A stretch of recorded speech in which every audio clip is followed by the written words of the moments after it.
Greetings and salutations, hello, and welcome to the Foxhole Fridays. Hi, I am Trooper SJP, and I am so happy to have you all here. I thought that I'd be able to get this started a little bit earlier, but it turns out there was an update to OBS that destroyed everything, and then I had to reinstall a slightly older version, but it's fine. And also, I'm going to be putting my beverage in my beverage holder so it will not fall over and I will not spill things.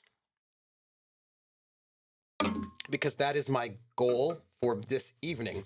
Hello, how are you? I have things that I want to share with you, but I do have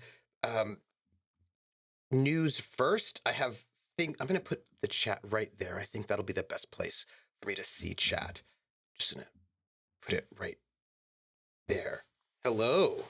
Hi, everyone, and I see you now. I see you. Yeah, an update that has worked a lot this week. Oh, man. Okay, so, is that a sparkling Starbeam chocolate milk? It is not. It is not just yet. But I have some logistics to share. One was I got a root canal yesterday. It was very exciting. It may not have been exciting, but it was what it was. Also, I thought I had one different card. Anyway, look, I've got things to tell you. So, let's talk about some news. We're playing Ironsworn Starforged, and we are playing Crash Jones, a space adventurer in his brand new serial, The Library of the Dead. We are starting episode 4, part 4. But we have logistics, like likable original goodies. Yes. So I want to talk about where we're at. I have been, I finished up a big 1980s style techno tune for Lindy for her Call of Cthulhu game. And then I was able to get everything done for the merch. And I want to talk about the merch for a moment because, first off, Josh Meehan created the best art for the mug. We had to go and figure out what the formats are, and he created art for a mug that I can't even. I tried to, but I couldn't. I just can't even. It is so amazing, so marvelous. And the next thing I have to tell you is all the art has been uploaded. All of the sort of merch items have been crafted. I have sent out the order for samples. They should arrive by Tuesday, or at least when I checked, there are two different shipments, and one of them should be here on Tuesday. Sent to my office, not my post office box, so it should actually get there on Tuesday. And that means, and I can't imagine that the other one will not get here shortly thereafter, which means all the merch should be able to go live on Friday next week, which should also be our last session of Crash Jones. Let me check my calendar. I'm pretty sure that is the case, but let me double check because I don't want to be wrong on this one. Let's see. Today's the 25th. Tomorrow's the 8th. The next Friday is the 1st of September, and the 8th of September, I'm going to be in Seattle officiating a wedding. So next week is the last session of Crash Jones. So next week will be our finale for Crash Jones. It will also be when we reveal all the Crash Jones merch. We'll do a giveaway. I hope all of my samples will get here by next Friday. They really should. I have been told that's most normal. So what I'm trying to say is next Friday will be the grand finale of the Library of the Dead. We're going to be able to I'm going to be able to reveal the merch, which I'm so excited about. It's going to be so good. We'll do a merch giveaway. There are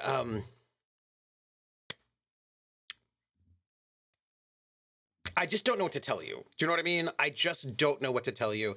It is so fantastic that I can't handle it. You're gonna love it. You're gonna love it. I'm gonna love it. Okay. So yes. BP Phantom cross references dates. Oh, you're officiating that wedding. Sweet. Yes, I am. I am officiating that wedding.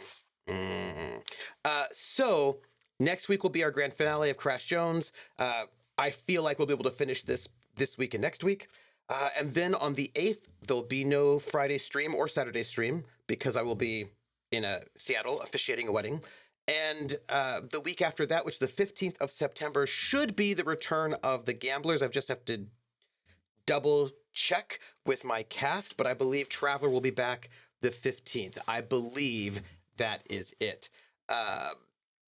So I just want to say big merch. Oh, I should also say that the Crash Jones line, 50% of whatever profits come in from sales to the merch are going to go to Josh Meehan for the next year. So if you want to help support Josh, who's amazing, you should definitely get merch.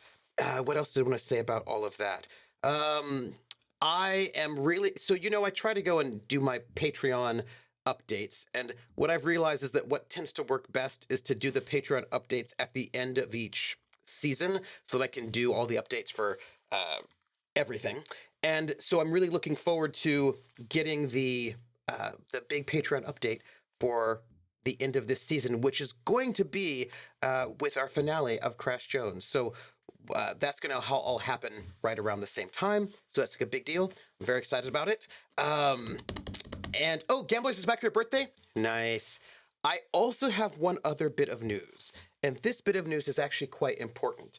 And it's about me being, let's see, perhaps a bad influence. You know what I mean? And the influence is, Wandering DM? You know Wandering DM.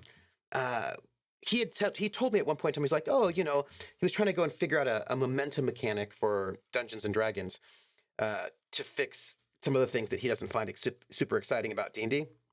And I was like, well, Ironsworn Starforged has a lovely mechanic for momentum. You should, look into it. And he's like, really? Yeah, I have Ironsworn. I haven't really looked into it. I was like, you know what?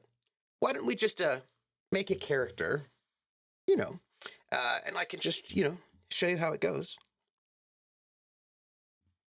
And you can't really make a character unless you set up your truths first.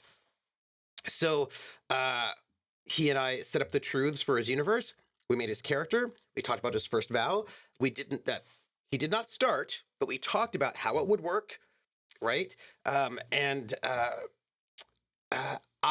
think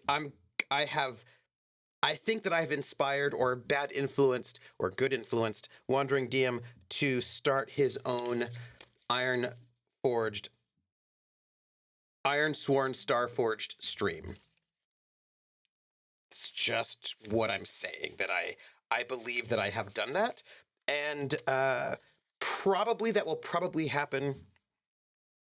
I don't know when he'll stream it, but I'm just gonna say, you know, he's probably gonna be streaming that sometime soon. Probably when he's done a little bit on the Baldur's Gate 3. So I just wanted to say it. Thought everyone should know that I am being a bad influence on other people. And by that, I mean a great influence on other people. And I introduced him to the wonderful Stargazer webpage and everything. The next thing that I should say is I just want to say that there's a thing that I've not told you because I'm holding out on you. That's not why. I just haven't told you. But I don't know if you know this, but Josh, who's right here in our chat right now, and Sean are working on an expansion for Starforged called Sundered Isles. And it's sort of like a Air Pirates nautical sort of excitement. It's not out yet, but I think it's going to come to Kickstarter pretty soon, right? Yes? Yes? I think so. I think Josh would know, but I just saw like a Kickstarter like teaser trailer spoiler situation, and you're wondering what I'm doing right now? I'm cutting something, and I will show you what it is. Is that perfect? More or less. So I will show you what it is in a second. So what I wanted to tell you was also he likes Starforged. He's like, oh, this is good. I was like, I know it's good. I'm just telling you, it's amazing. And especially amazing if you do it on stream with a great community, then it's the best thing ever. And he agrees. Josh says, it's available for everyone who backed and will be available for others about the same time that it's finished. Wait, Josh. Hold on. Wait, give me a second. Wait a minute. Let me check my folder. I have a folder. Hold on, folder. Gaming. Ironsworn. I have a lot of folders. Don't even worry about it. Don't even be worried about it or nervous about it. My backer access folder. There it is. Sundered Isles right there. Preview playtest materials. Kickstarter will maybe be done for a print run, so people have a spiral bound book. Oh, ooh, ooh, ooh, ooh. Rissa says you haven't told us because you haven't been streaming non-RPG content as much. That's fair. Maybe every adventure gets their own radio show. They should. Can we get everything in the new Kickstarter if we missed the first offering? Oh, that's a great question. I don't know. But I'm looking at right now, I've got this little quick look. I'm seeing the preview. I'm seeing it right now. Oh, it's beautiful. It is gorgeous, by the way. The character sheets are really pretty. I have it because I kickstarted. So, oh, you know what? I wonder if I should do I'll have to figure out if I'm allowed to do when the Kickstarter starts. Okay, I don't know when the Kickstarter. Josh, do you know when the Kickstarter is going to start? I feel like maybe you'd know.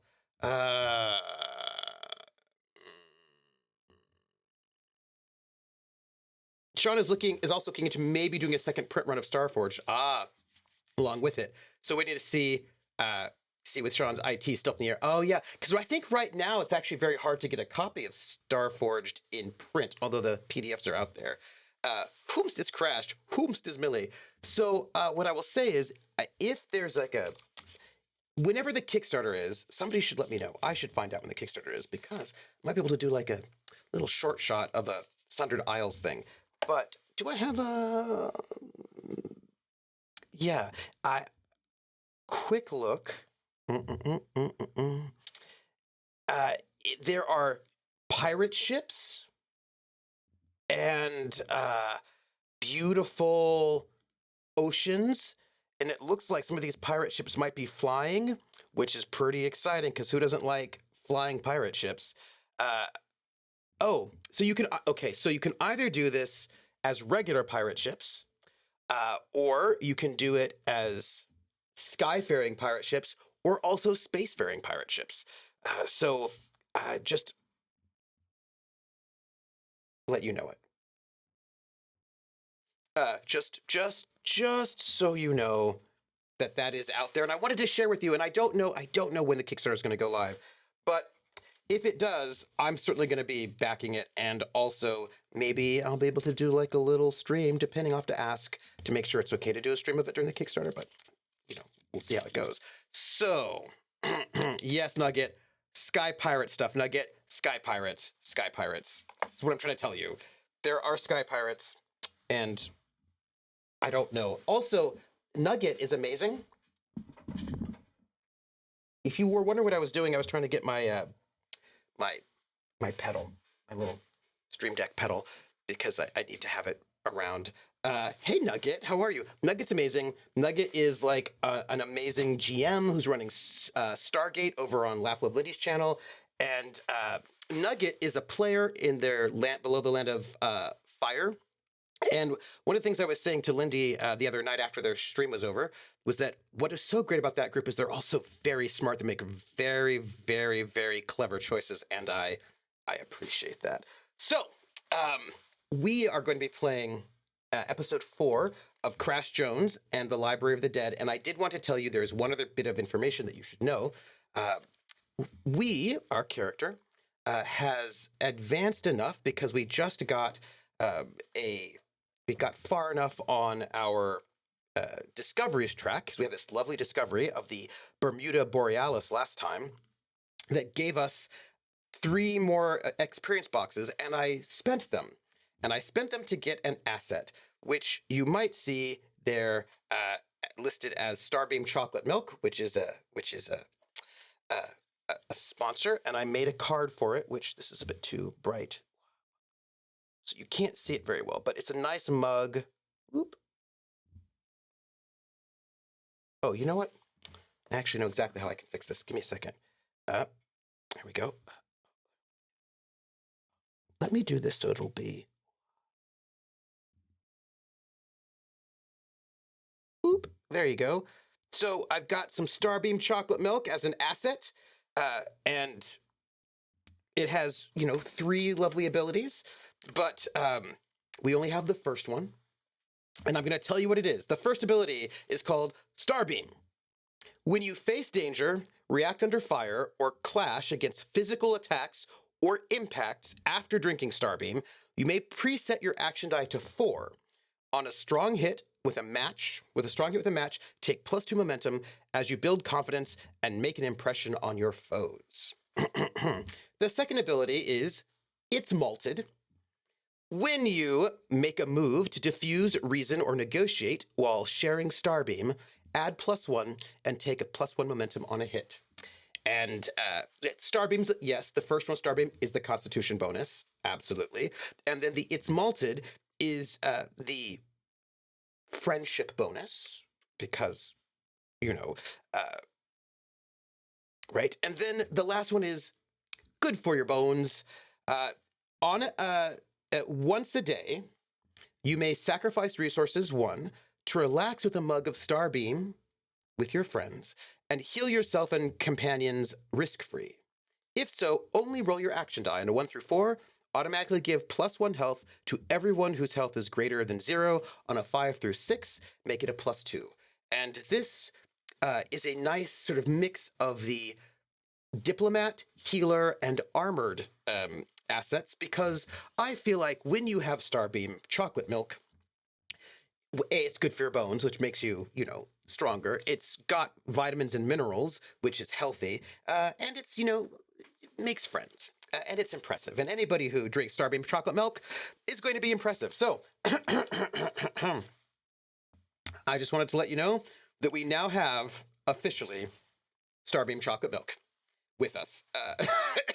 It's out of this world. Starbeam Chocolate Milk, it's out of this world. Strong bones don't get hurt as quick. It's true. So I wanted you to know that we now have officially added the asset Starbeam Chocolate Milk, and I am going to download the JSON for this and give it to the Patreons so that you all can have your own Starbeam Chocolate Milk if you so desire. That said, we have to do our out of character intro, and then we'll do our in character intro. So, last time we made our way to through the Bermuda Borealis. We flew our ship there, and we made our way to the Library of the Dead, which we're going to do as a vault. We're going to explore this vault, and we're going to see if we can find the Book of the Damned and reveal the mysteries of the Library of the Dead. And we're going to sort of like jump in there and do that. We'll be using the vault rules. I'm very excited for it. I'm ready for our new role. Let me see. I don't think there was anything that we have to... Ooh, we've got great momentum. We've got good health. We've got good spirit. We have bad supplies. Our starship is quite injured, however. It's quite damaged. Francine is quite damaged. And we sort of need to fix Francine, but we don't yet have... we have not had the chance to do that because we had to run away from mysterious pirates. So, you know, that's how we are right now. Okay, so I think we have our official begin. We have our, let's go to our, not our oracles, but our moves to begin our session is one of our moves. And when you begin the session, we have no content to flag. We just talk about what happened. We'll talk about what happened officially with our megaphone. And then we can set the scene by envisioning our character's current situation intent. In addition, you may spotlight a new danger, opportunity, or insight. This can include a scene hidden from your character's perspective. If you do, envision a brief vignette. You may roll or choose the table below, and then you get +1 momentum. Let me see. Do we want to do that? We can get an extra momentum, and we currently have 8 momentum, and momentum is really important, so we could give ourselves 9, which would be great. Or we could just leave it, because we have 8, and 8's pretty good. So let's not do a side vignette. Let's just jump into it. However, well, you know what? Just in case, this is how we'll do it. We have a clock that's going right now. Oh, you know what I should also do? I should just remind us what our goals are. We have a progress clock, which is capture Margaret Blaine, which should probably become a quest at some point in time, to be honest. We'll have to redo that as a quest, I think. And we will do that. We'll transform that into a quest. But we have to bring some Viridian to Merrick Velez. That was one of our goals, which we're hoping we can get some here. We have to retrieve the mysterious Book of the Damned for Millie Belloc, our shady archaeologist. And if she does, she will give us info where we can get the cold iron, which we need to make our special sword. We need to rescue Dreadliege Dalton Danvers from the clutches of Baron Severinus Winter, which is, you know, terrible. We have to aid Dreadliege Dalton in reclaiming leadership of the Drynax Barbarians and deposing Blood Raptor Kai. However, we have to rescue him first because he's been kidnapped. He's probably being tied to a train track as we speak. We have our old quest from the last serial adventure, which we're not able to complete completely, which is to forge this iron sword of cold iron from the wreckage of the Terran planetary core, which will make us a true worthy Ironsworn knight. And then our big epic quest is we have to find the true and noble lost Sindalian heir who can wield the Viridian blade and help them lead a new empire that will bring peace to the Reaches by defeating the Aslan Hierate, the Zidani Council, and any other nefarious villains. You know, I think we understand that.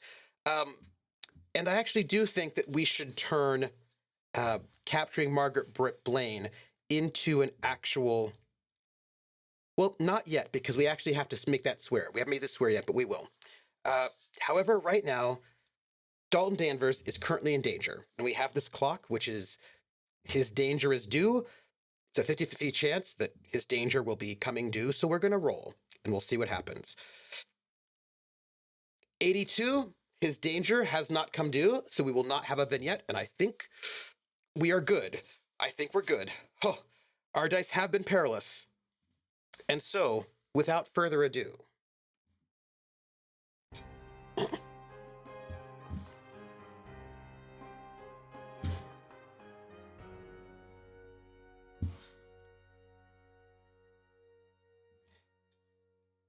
Space Cadets, welcome to the newest adventure of Crash Jones, Space Adventurer, and the Library of the Dead. This is part 4.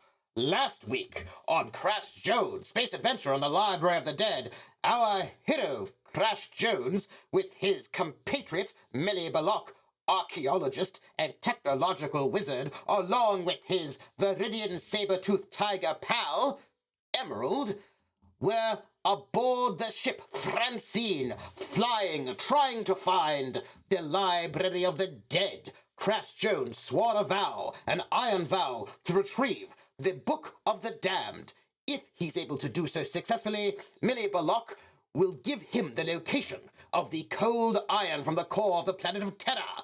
And there's an asteroid. Don't worry about it. And if he gets this, he'll be able to forge himself a true cold iron sword, making him a true iron-forged knight. And then he may go upon his goal to find the lost Sindalian heir, which we learned last week. He knows exactly who it is by sight, because he knows that the lost Sindalian heir is none other than Amelia Earhart. She is the heir of the Symbolian Empire, the heart of it, but she is also, much like Crash Jones, a Solomoni hero from what in their timeline is called the 1940s, who somehow made it through one of these time-space portals and found her way here, in the Trojan Reaches. But can she be found? Is she all right? What will be the mysteries there?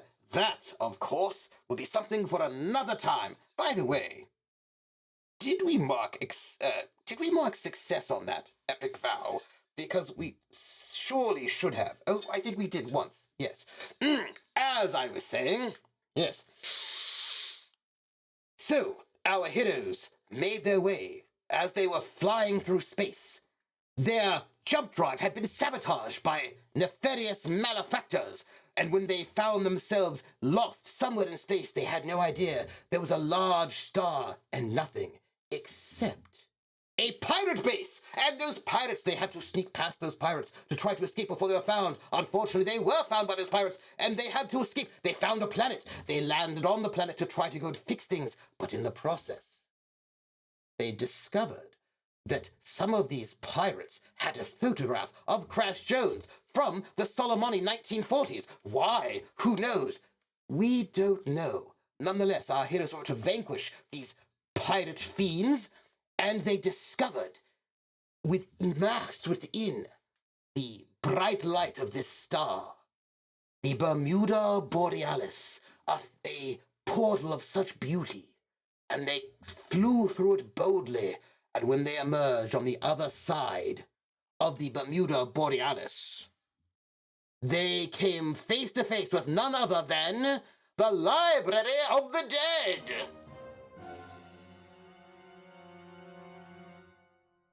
This is indeed, after all, what they've been searching for all this time. They are now in a brand new sector, a sector that they've never been to before. They don't know what is here. They don't know what they may find. But at the moment, they have before them the Library of the Dead. What does this library look like, you might ask? Well, dear listeners, dear space cadets, dear fans of Crash Jones, I, your lovely announcer, will tell you. But before I do, I must point out one and most important thing. This particular serial is brought to you by GDCO Entertainment, the General Development Corporation, a corporation that is here to help protect the people of the Trojan Reaches by building trade, by building starports, and protecting all sorts of passengers who may wish to be tourists or just travel from one planet to the next. GDCO has got your back. GDCO, the best and most luxurious starports in all of the Trojan Reaches. It is also brought to you by Starbeam Chocolate Milk. It's malted, and it's good for your bones. If you drink Starbeam Chocolate Milk, you surely will be a hero, just like our Crash Jones is a hero. Now, back to our show. The Library of the Dead.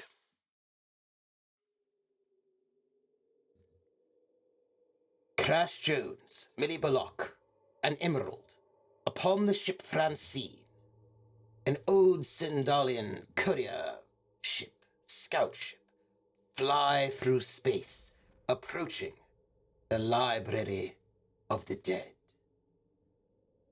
What does it look like? It is something undescribable. It is like a large, flat asteroid suspended in the blackness of space. And upon this asteroid, there sits the Library of the Dead. It is like an ancient ruined temple, hundreds and hundreds of feet tall, large Doric columns, an open space, large steps, each step itself 10 feet tall, leading upwards into the vast emptiness of the Library of the Dead. Everything has come to this. They have searched. They have tried to escape the evil Zodani, Baron Severinus Winter, who is nefarious and, of course, a villain, who has been chasing them down and who has kidnapped Crash Jones's good chum, Dalton Danvers. This place might hold the secrets, all sorts of secrets. They will to learn this place, find its location, by tracking information gathered from the Arc-Light Cube, the Index, which was full of strange medical torture experimentation rooms and chambers. Who built the Library of the Dead, and for what purpose? What sort of dangers might they find when they go within?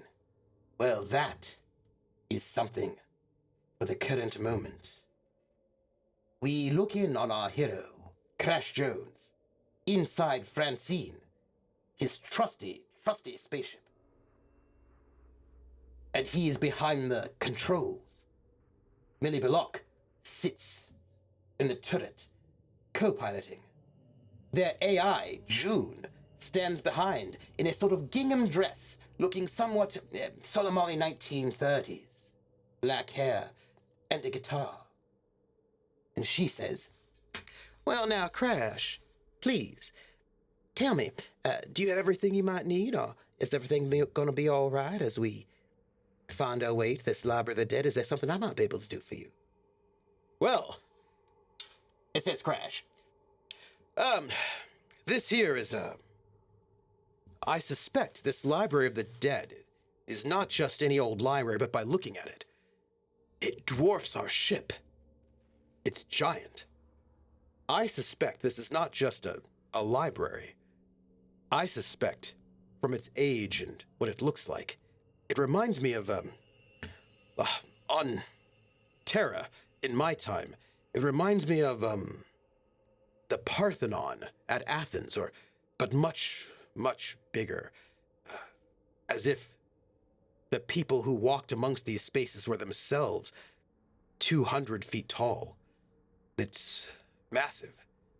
It's ancient, and I suspect this must be a vault. A vault of the ancients. Who knows what information they have, or what they might, well, what dangers might be there. We will have to explore this if we're going to have any hope of finding the Book of the Damned. All right, we're going to take her in. I'm going to lay out my assets as Crash Jones so that we all have them and we all know them, because this is that moment. First, we have our starship, Francine. And when currently the starship doesn't give us anything bonuses, but we can get modules for her. That's great.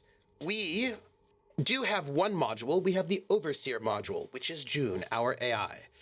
And whenever we secure an advantage or gain ground by talking through the situation with June, we can roll integrity, which is very low right now. And if we do, we get a +1 on momentum and a +1 on hit. However, she's not doing well. It's real bad. We also have, as an asset, that Crash Jones is a vestige of another time and place. He's one of the all that remains of Terra from the Solomani 1940s. And so when I face death, or face desolation, which is real bad, I get a bonus for that. I get some help if I'm going to get to the point of dying. So, note it. I'm also an ace pilot. So, whenever I face danger or react under fire by guiding my vehicle through a hazard or out of harm's way, I get a +1 and I take a +1 momentum on a hit. Also, I have a companion, Emerald, my Viridian Tiger, and she is a stalker. And when I secure an advantage by sending her to scout a place, I get a +1 and I take a +1 momentum on a hit. And lastly, I always have with me my Starbeam chocolate milk. Oh yes, Doctor Who Silence of the Library vibes? Absolutely, Nugget. Absolutely. Absolutely. When I am face danger, react under fire, or clash against physical attacks or impacts, after drinking some Starbeam chocolate milk, I may preset my action die to 4. And on a strong hit with a match, I take +2 momentum, and I build my confidence, and I impress my foes. And so, we are going to have to take a progress clock. We shall have to undertake an expedition. Although I suppose, perhaps, before we do, why don't we, it is here before us, we have a few moments. We might, we do have really good momentum. I think we're good, though. But you know what we might try to do? Before we fly in, perhaps we should try to repair the ship a little bit. Because we have Millie here, and she's an expert engineer, and we did get some supplies from those pirate ships that we destroyed. So as we sit, float in space, in the shadow of the Library of the Dead, Crash will say, "All right, Millie, let's go in." This Crash has got high edge, which means he likes to be speedy, and Millie says, "No, Crash, before we do, let me try to make a few repairs. If we're going to fly Francine into the Library of the Dead, who knows what sorts of security it has. I'd like to see Francine at tip-top shape. If you don't mind, Crash, just give me a little bit of time." "Oh, well, of course. In the meantime, June, why don't you play some tunes from my time?" And as the song "Someone to Watch Over Me" begins to play, Millie Ballock goes down to the engine room and tries to repair the ship. So this will be a repair. Let's see. When you make a repair, we're going to have to roll wits. Yep. You're going to have to roll wits.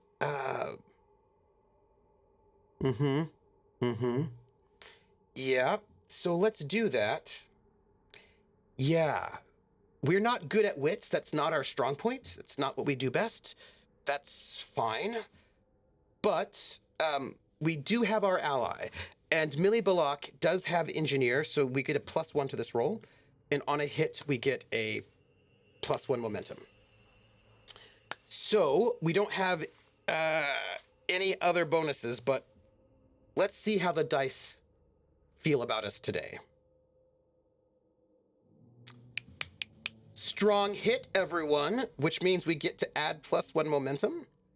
And let me add our momentum here as well so that you can see it. There we go. All right, so on a strong hit, we're not at a facility, we're in the field, so we get 3 points. And we can spend those points to, we don't have a broken module. Oh. My poor broken module. We can improve the integrity in a vehicle or health of mechanical companion or repair any device. So we've got, actually, we can, 3 points, we can fully heal ourselves up to 3. Yes. Yes, indeed. So, as let's set this scene and repair all the way up to 5. Okay, side note, I just realized that I feel like Crash Jones is also, I don't know if you've ever watched Gene Autry, I think it was, or was it Roy Rogers? I think it was Gene Autry singing Cowboy in the Underground City of Moo, another one of these serials. So I think that I'm feeling like Crash Jones is a little bit like Gene Autry as well. So, as Millie Bullock pulls out a strange sonic repair device from her cybernetic arm and gets to work, June, the support observer AI support, pulls out her guitar, and Crash Jones pulls out a harmonica and leans back in the pilot's chair. And as she begins to play the guitar, Crash Jones, in the vastness of space, begins to sing along. There's a certain someone I'm longing to see. I hope that they would always be someone to watch over me. You know, whenever I sit back in a chair, listening to music in the vastness of space, I think this is the time for some Starbeam chocolate milk. And our Crash Jones pulls out a flask from inside his coat. A silver flask. Some people who do not care about their health might have within such a flask whiskey or perhaps water, but not our Crash Jones. Crash Jones has within his flask Starbeam chocolate milk.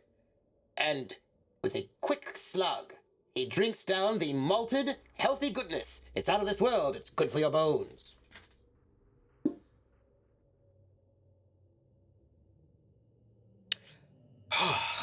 Starbeam chocolate milk. I've been through many adventures throughout all of charted space, many dangers, but I always feel like I can vanquish any foe and make any obstacle easily defeatable when I drink Starbeam chocolate milk.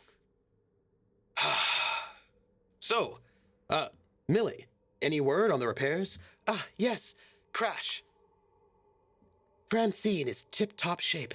I was able to go and get her perfectly saddled. Everything is fine. We can now enter the Library of the Dead.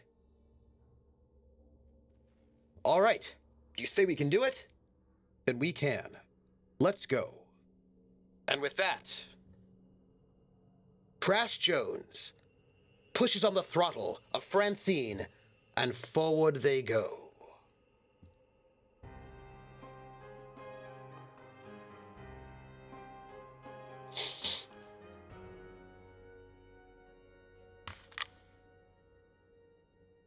I need a flask, everybody. I need a flask and also an aviator's scarf. Rissa, will you just put that in the bunker? Then I need to get a flask. I just need to put that in the flask. We are going to have to start an expedition. Let's get there, shall we? This is what I want. We need to start an expedition. Where's our exploration? Undertake an expedition. We're going to stay vigilant, which is wits, which we're very, very bad at. It's great. Do we have any bonuses?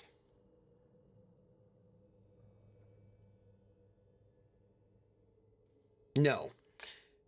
No, yes we do. Millie Bullock is a shady archaeologist, and I believe that having her help us as we sort of try to explore this should give us a +1 bonus. So, the merch company doesn't offer one, because a Starbeam Graphene would be, oh, I should look, actually. Lopez, I will check to see if they have one, because that's a good thought. Let's roll it. We're rolling wits +1 because we're getting the help of Millie. We're going to undertake this expedition. I can't roll. I mean, I could roll, but I can't roll. Do you know what I mean? Like, I feel like, well, okay, we're going to roll. I rolled a 3, which is a miss, full-on miss. But that is what, after all, what momentum is for. We're going to burn all of our momentum because we don't really want to, yeah. Let's just burn that momentum and make that a strong hit. Let's just do that. We get 1 momentum because Millie is helping us. On a strong hit, we reach a waypoint, envision the location, and mark progress per the rank of the expedition. On a weak hit, as above, but the progress costs you 1. Okay. So we must now craft our challenge track, our progress track for this. Let's do that, shall we? So, this progress track right now is going to have to turn into a vow. We just haven't done it yet. But I feel like it's going to be extreme. We'll just have to make sure we do this. Let's start a new progress clock. And our clock is to locate the Book of the Damned. And discover the true nature of... I just feel like locate the Book of the Damned is good enough. I think that's pretty good. So, we're going to look at the Book of the Damned. I feel like the Book of the Damned is really... This place has a historical... It does. Things belong in a museum. But does Crash belong in a museum? And should he be able to leave? I think this is going to be formidable. A formidable challenge is really hard because we only get 1 progress box per success, which means it's going to be very hard and difficult to do this. But I think we can. Oh, here, let's call this Explore the Library of the Dead.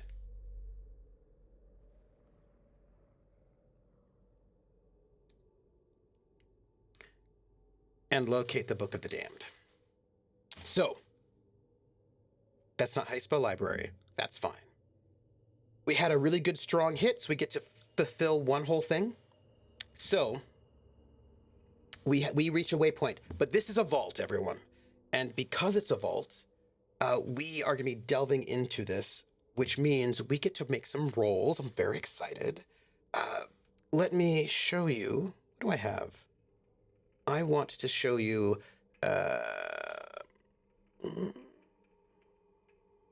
our reference guide. Yes. So, when we enter our site... Well, actually, I don't think I should need to show that just yet. When we enter our site...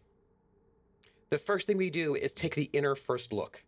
And I believe we have some oracles that will help us with this. Vault. It is in deep space. We need our location. The interior, our first look. We're going to find out. Let's see what it says. Surfaces respond to touch, wet or humid. Okay. Okay. As Crash Jones, with Millie as his co-pilot, and his Viridian saber-toothed tiger, Emerald, stalking the deck, the bridge of the ship.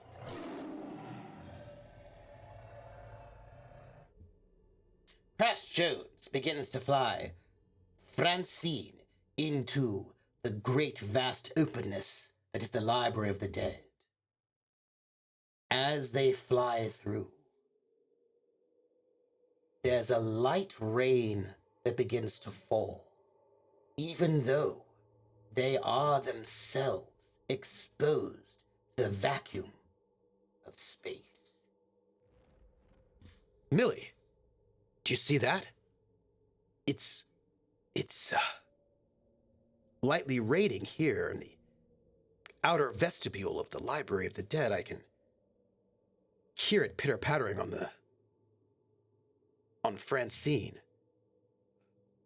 What does that mean? Crash, what that means is that there's an atmosphere here. That means there must be some sort of force field, a protective field that keeps an atmosphere inside the library. So though it seems as if we are exposed to the vacuum of space, we can probably land and breathe. That said, there is something about this that makes me a bit nervous. If we're having some sort of light rain, there's some sort of atmospheric system. I imagine some sort of life support system, which says to me that this is not just a stone ruin, but a complicated and sophisticated machine. One that most likely is either controlled by someone watching us or by a very sophisticated artificial intelligence.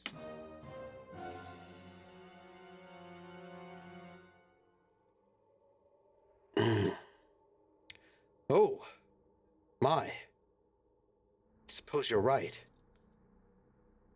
There's some sort of microcosm built up.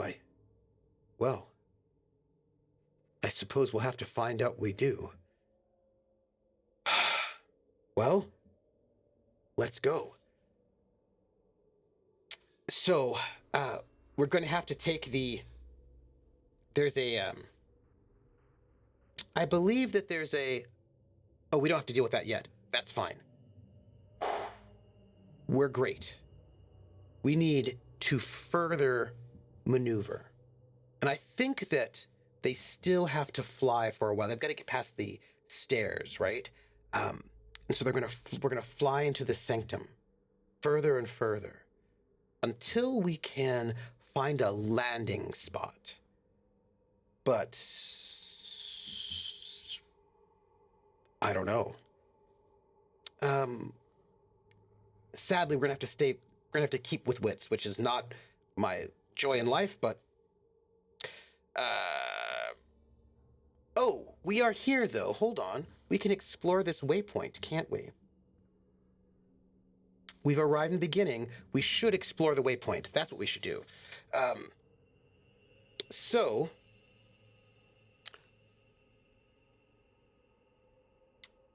Overseer? Nope. Ace? No. Vestige? No. No. No. Okay. We're going to try to explore this waypoint. We've just arrived. Let's roll wits, sadly, but we are going to get our bonuses because Millie is a shady archaeologist and she can help us with these things. That's a miss. Why do we keep rolling so badly? Why do we keep rolling so badly is my question. That's what I want to know. Why are we rolling double ones? It's bad, and we cannot do anything about it. Okay. On a miss, you encounter an immediate hardship or threat and must pay the price. On a miss with a match, you may instead confront chaos. Okay. It's fine. It's fine. It's great. It's great. Rissa has given me the answer to why we're rolling so badly, and the answer is that digital dice have no fear of a dice jail, and I feel like that is true. Yeah. Well, I think we're going to need to figure out what terribleness is going to happen to us. We need our interior feature. Let's roll one. Unintelligible whispers. Oh, that's really, really good. Oh, I like that quite a lot. Okay. And as we're... okay.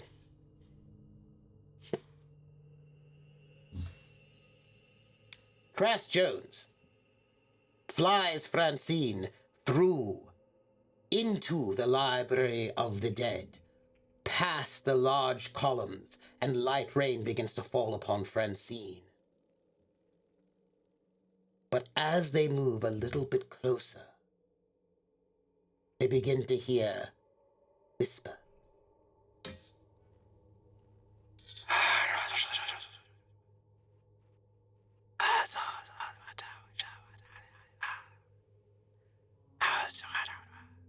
Crash.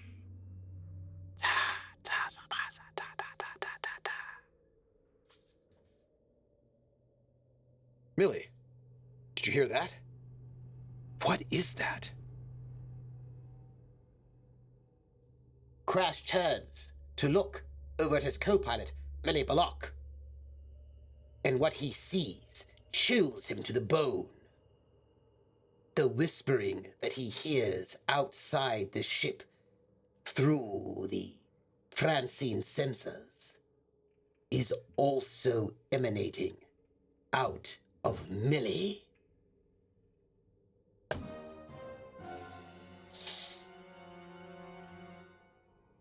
Millie! What's gotten... Get a hold of yourself! Millie, snap out of it! What's going on? Crash Jones. We're going to have to pay the price. I think that part of our paying the price is going to be losing some spirit, because this is super creepy and it's stressing out Crash. So our pay the price is going to be, where are we? We're gonna endure some stress is what we're gonna do.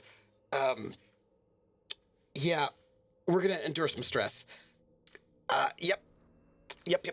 Let's just do that. Let's just endure some stress, because our spirit is gonna go down to a 3. Yeah, that's what that's gonna be. Yep.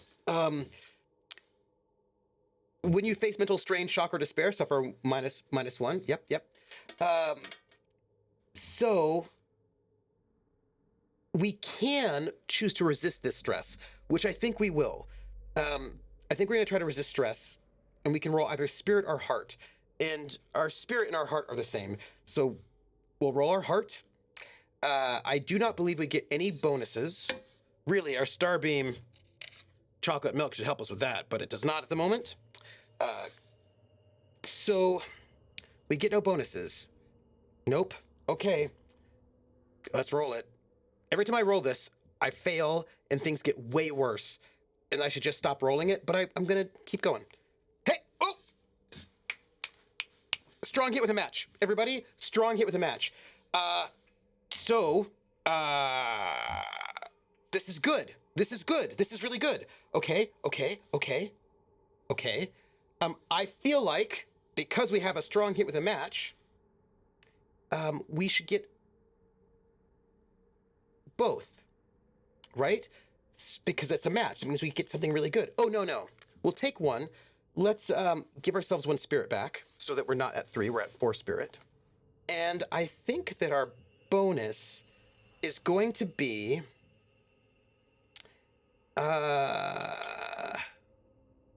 why don't we find an opportunity? Right? That seems good. Let's see if we can find an opportunity. In our vault, there's an opportunity. Let's find out what it is. Opening to outmaneuver or escape a threat or foe. Okay. Yes. So, as Millie, get a hold of yourself. Crash Jones notices that Millie's cybernetic robot arm, We wouldn't use the word cybernetic because we're pulpy. her robot arm, is glowing and sparking in green. He rushes over to Millie and looks at her arm as she's caught in whispers. he has seen her activate and deactivate her robot arm before. And he knows that sometimes when there's something wrong with technology, all you have to do is turn it off and turn it back on again. And that is what Crash does. He turns it off, and then he turns on her robot arm once again.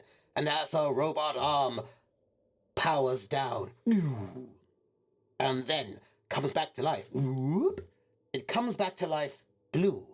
And Millie Belloc has whatever had taken hold of her seems to be gone. Oh, Crash. Thank you. I don't know what came over me.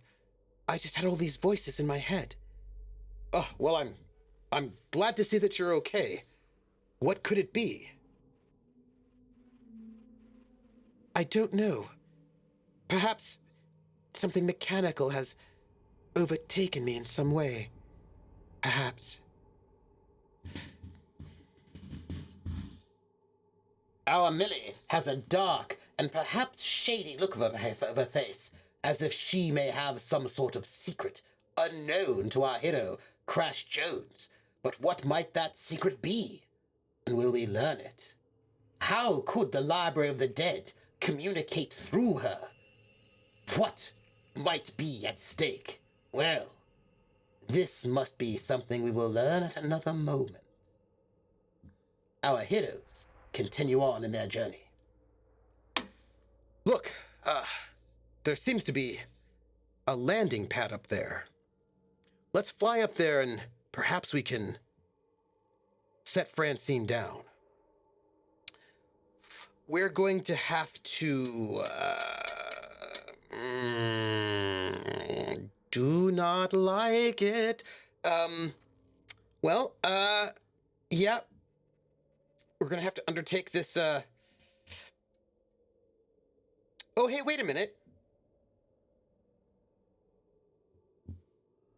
No, that was recovery roll. Let's, undertake our expedition, shall we? We are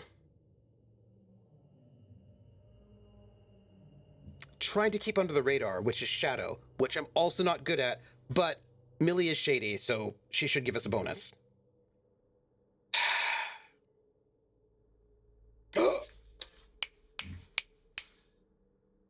Strong hit with a match.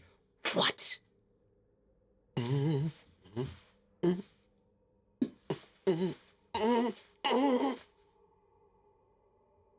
Okay. This is really good. Okay. We're gonna reach a waypoint, but we have a match, which means we should get something good for it. Like, well, first off, we get to add 1 momentum because we. Oops, our momentum is actually down to 4 now because Millie helped us. We get to mark progress on our challenge of finding the Library of the Dead. But we should get a match. I feel like we should get something really cool. Oh, Stormbender, we fixed Francine. She's already fixed. She's completely fixed, Stormbender. Millie Belloc fixed Francine up before we entered into the Library of the Dead. And we rolled well enough. We rolled a strong hit that she's completely repaired. So what are we gonna get for our match, our crit success? Let's see.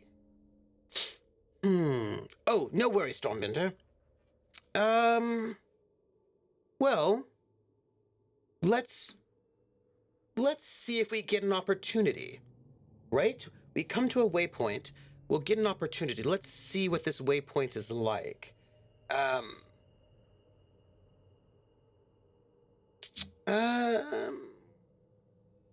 Maze-like passages. And our opportunity will be an opening. See, I don't think we have that just yet, so let's see. You know what we can do?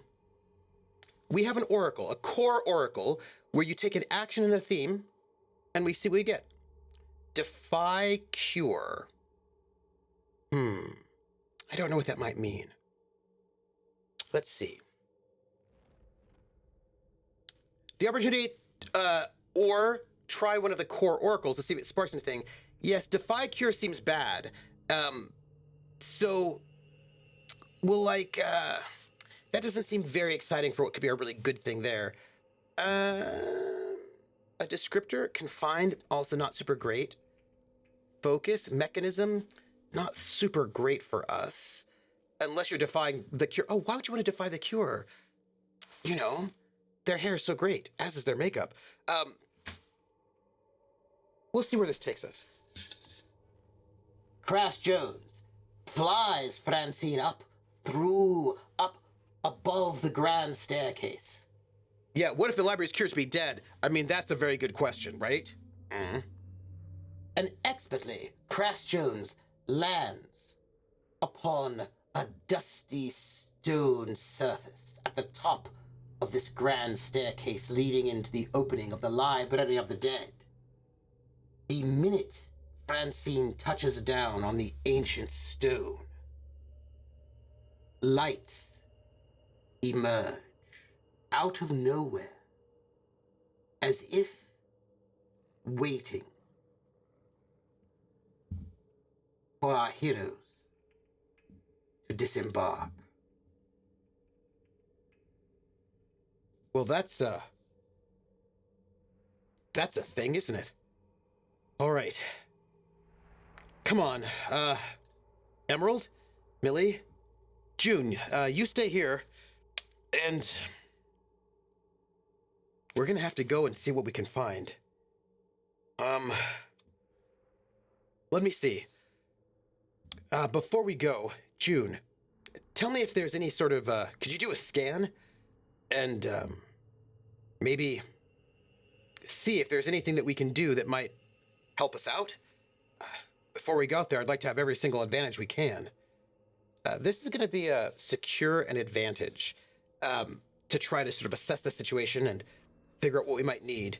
And we're going to do this, unfortunately, with wits, which again is not our strong suit.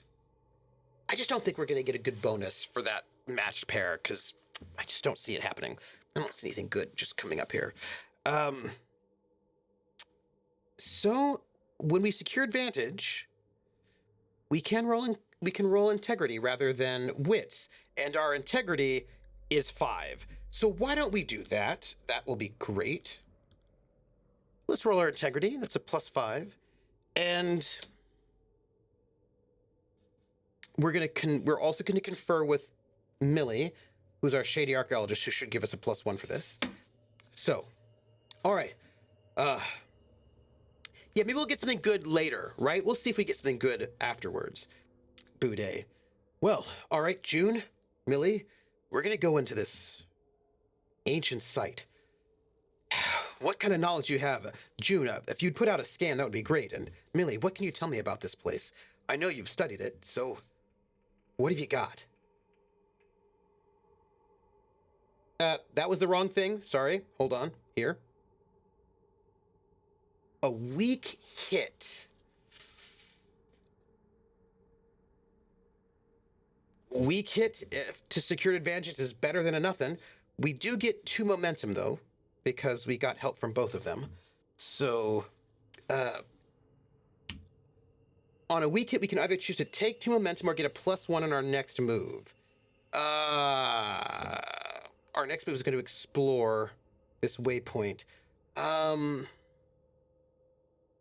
Yeah, I've done it with bad things in PPTA. Something bad happens, but more on that later. Yeah. Let's take a...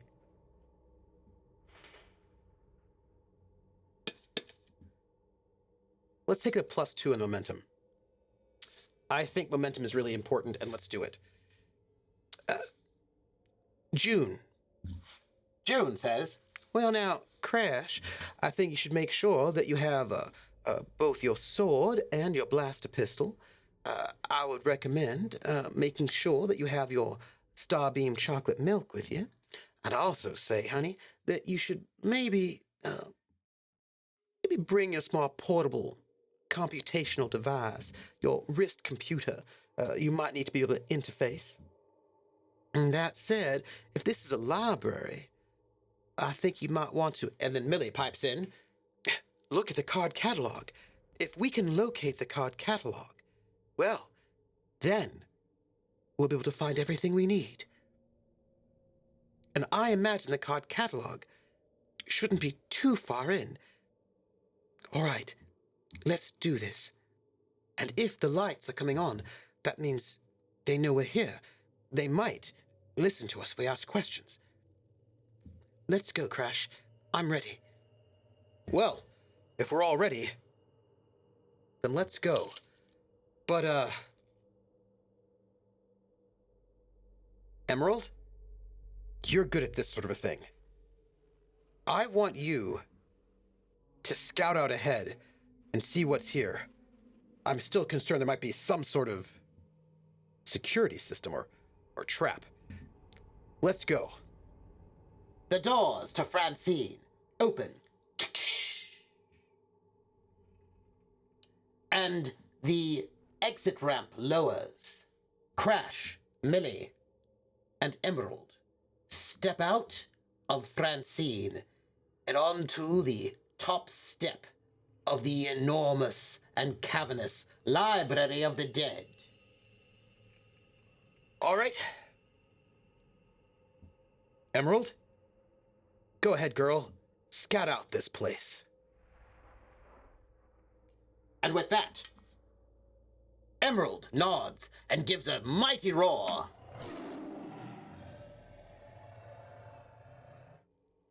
And off she bounds, forward, into the Library of the Dead. This will be a secure advantage, and this will be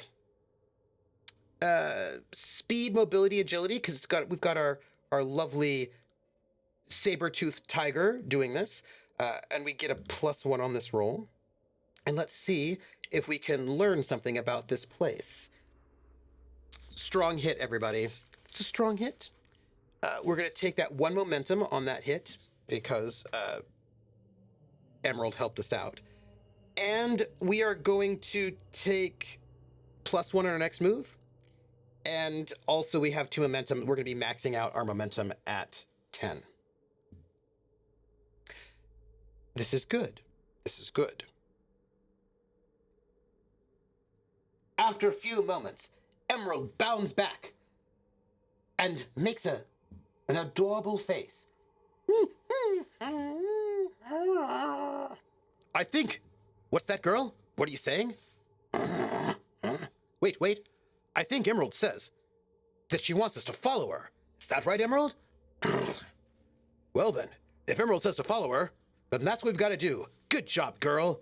And Crash Jones scratches behind the giant, massive, 10 feet long Viridian saber-toothed tiger's ear. And off they go to explore the Library of the Dead. For those of you who are only listening now and have never seen Emerald, her fur is green and striped, and she has ridges made of the mineral, the gemstone, Viridian and bright green, ridge like armor across her back. She has 2 long, saber-teeth fangs made out of Viridian, brilliant green and giant and majestic. Emerald, native to the planet of Drynecks, leads our duo deeper into the library. In one moment, we are going to explore this waypoint, because that is where we are. Let us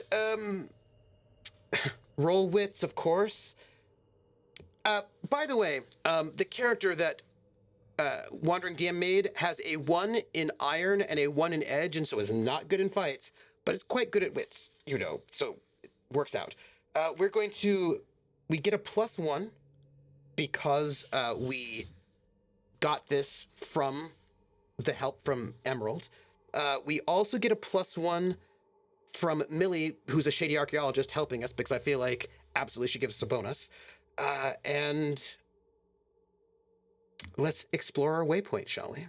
Oh, we should probably get some info on our waypoint. Let's get a, oh, we're going through our maze-like passages right now is what we've got. So let's see what we have. Let's, do it.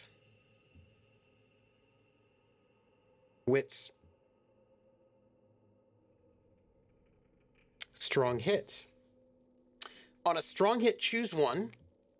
On a strong hit with a match, you may instead take make a discovery. Let's gain progress. It is only one box because it's a formidable. So let's see. By the way, we're maxed out on momentum. We can't get any more, but that is fine. Crash Jones, Millie follow behind Emerald. And as they move forward, they notice a strange pattern carved into the stone of the Library of the Dead. Millie leans her massive giant head down, her whiskers just touching it slightly, sniffing, feeling a small move in the air. And then Emerald moves on certain squares, following certain lines of the pattern on the floor, but not others, and looks back and purrs at Crash Jones. Millie, I think Emerald's trying to tell us that we have to follow specifically that maze-like pattern on the floor and not any others. She senses perhaps some sort of trap or tripwire. Let's make sure that we follow exactly as she says. Crash Jones, Millie follow. They follow Emerald closely and carefully. It seems as though there's a labyrinth maze of patterns leading across the grand, what do you call it, foyer, so when you walk in a building, the first place you walk into is like the opening hall. As they move, they see atrium. Valtio, that's the word, atrium. The atrium of the Library of the Dead. Crash notices. Look, Millie, there seem to be small holes on the walls on either side. I wonder what those are for. Crash, nothing good. Let's make sure we follow Emerald exactly as she walks. We are going to have to undertake our expedition to get further into the library.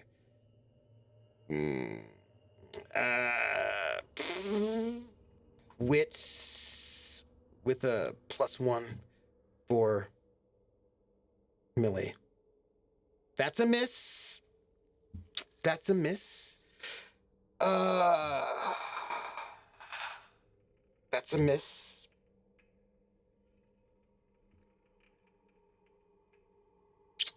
That's a miss. On a miss, we're waylaid by a crisis or arrive at a waypoint to confront immediate hardship or threat. Do not mark progress and pay the price. I feel like we're going to burn all of our momentum, is what we're going to do, to give us a weak hit plus 1 extra momentum because of Millie. So let's burn that momentum, shall we? So we're going to be able to mark progress. But we're going to face a peril. We're going to face a peril. Okay. And we can roll for it. Let's find out what that peril is, because we have a thing. What is our peril? Signs of contagion. Ooh. Tempting location or object holds hidden dangers, or fragile structural integrity. Ooh. I got you. As Millie and Crash move forward, they come across a strange obelisk covered in runes. By the way, I can tell you what it looks like. What it looks like is that, the sort of strange obelisk on the cover of the reference guide, that is what they see. They see this strange obelisk. Millie Bullock, our archaeologist, steps up towards it and says, Crash, this is the Card Catalogue. We only need to learn how to read it. And Millie Bullock places her hand upon the strange obelisk, and her arm lights up. And the obelisk itself, all of the strange sigils, light up as well. Millie Bullock has a pair of glasses, sort of computerized glasses, and data. You can see them looking through this augmented reality, start spinning by her vision. And she begins to read this card catalog, searching for information. And as she searches, all is silent. So, have you found anything in there? The Book of the Damned, where to find it? Shh. I'm searching. There's so much information in here. It's beautiful. Oh, all right. Well, just, hurry up, will ya? We have to just access the codes, right? And, we should be able to go. I don't want to stick around too long. No.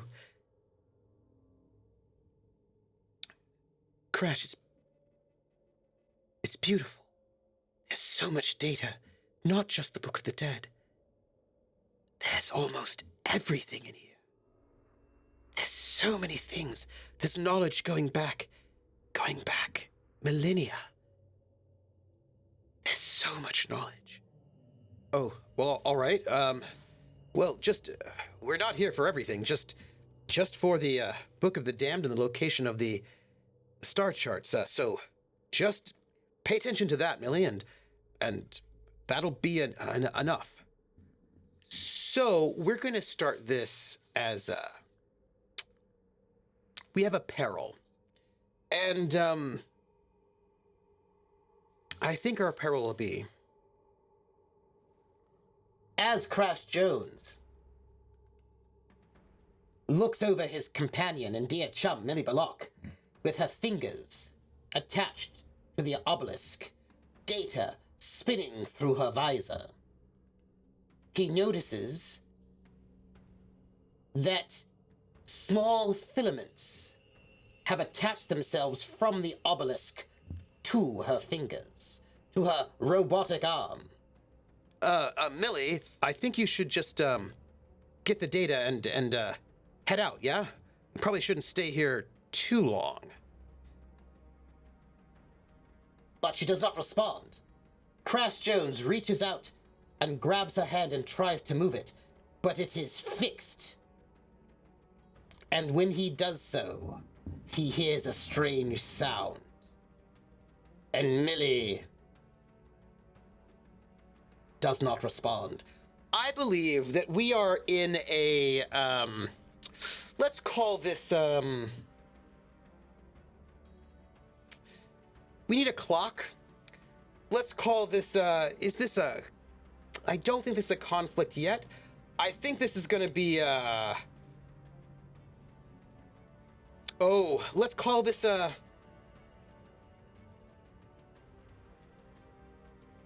a scene challenge, right?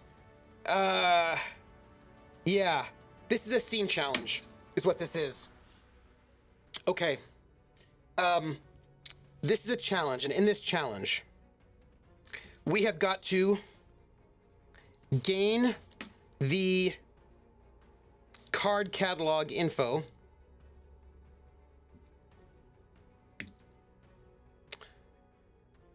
before Millie is lost to the data.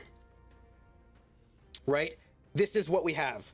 This is going to be a dangerous challenge because I feel like this is dangerous. Let's see. Wait, it tells us. If you have a clear advantage, it's troublesome. If you're ready to act, it's dangerous. If you're unprepared or outmatched, it's formidable. I feel like we're in the middle on that one. And then we're going to have to start a clock, everyone. And this clock is going to be a 4-part clock, and that is Millie is lost. And no roll. And this part, this here, our clock, Millie is lost. Okay. Here we go. We only have 3 momentum. This is no good. Okay. Okay. Ooh, you know what? I think I've got some creepy music to attach to our vault. This music that I'm playing right here, by the way, is created for Ironsworn Starforged, and Kickstarter's got it, so it's very, very cool. Let's see.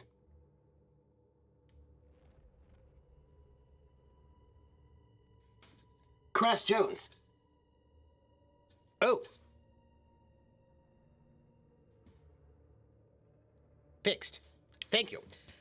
Crash Jones sees that Millie seems to be stuck at the obelisk. And he knows he must do something. It's gonna have to try to secure an advantage here. What can we do? Vehicle systems and sensor data. I don't think we can talk to June. Well,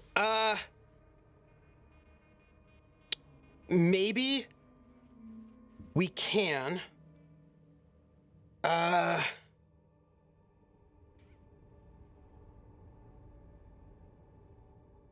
Maybe we can. Let's see. Space crowbar. I think we still are not far enough in that we still can't get a hold of June. Crash reaches out to June on his portable computerized wristwatch. June. Something's going on with Millie and the card catalog. Can you use the ship's sensors to get a reading on what's happening, and maybe we can find some way to figure out how to break it? Just give me can you? Millie might be stuck. Can we find some way to get her the data she needs, or to find out what's happening? June? That's all right, sugar. I've got this. We are able to roll with integrity rather than my wits, which is not very good. Integrity's 5 because we fixed up Francine. And we're not going to get any bonuses from Millie because she is lost finding data. So, let's secure that advantage. Strong hit. Okay. On a strong hit, we are going to be able to get 2 momentum. And we get plus another momentum because of June helping us. And we're going to get a +1 on our next move. June is to the rescue. Okay, so June says, so we're going to be at momentum 6, by the way. June says, Well, here's what I'm seeing right now.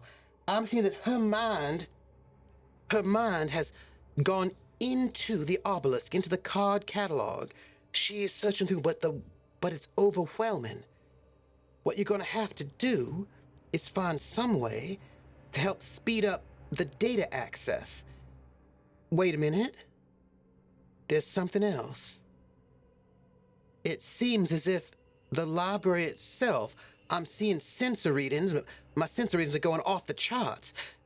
It seems as if energy is being drawn from all around. Something might be activated. You might want to move a little bit faster, sugar. Oh, all right. Maybe I can find some way to separate where she's coming from where they are coming. Well, let me see. I have an idea. Hey, one moment. With that, Crash Jones pulls out his flask. So, whenever I'm in trouble and looking and I'm facing a problem I don't know how to deal with it, that seems like it might be too much, when I'm about to face danger, I always face danger with Starbeam chocolate milk. It's malted and it's good for your bones. All right. Millie, this is Crash here. I'm your good chum. And I'm going to tell you what. I'm the captain of this ship, and I'm telling you right now, you've got to speed up that search. You have to get what you're looking for and get out. You can't stay longer than necessary. Come on, Millie. You've got this. I am going to face danger using my Starbeam chocolate milk. I can, if I wish, preset my action die to a 4, which I will do. And it's going to be, we're going to preset it to a 4 because we're going to just get a 4 and we're going to roll our action die.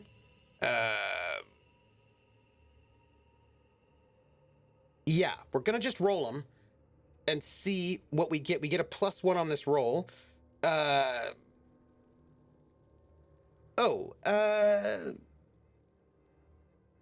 And we're using heart because we're trying to command her. We get the... Do we get a +1 for anything? We don't. Okay, but we're rolling heart. We get a +1 for that momentum that we had for securing an advantage. I'm going to roll it, but we're going to replace that D6 with a 4. Oh, it's a 4 anyway, so that's great. It's good. Okay. We don't get the bonus we don't get any more bonuses from the Starbeam chocolate milk, but we do get a strong hit. So we're successful and we mark progress, which means this is dangerous. So we get 2 successes. Come on, Millie. You can do this. Just get the data you need and get out. You don't need anything more, all right? Come on. You've got this. I know, Crash. I do. I'm getting there. I'm getting closer to the data right now. Just give me a little bit more time. I just need a little bit more time. All right, look, if this is, ancient times, oh, her research skills giving us a bonus, I think that's actually a good part, but if we do that, then we have to roll wits,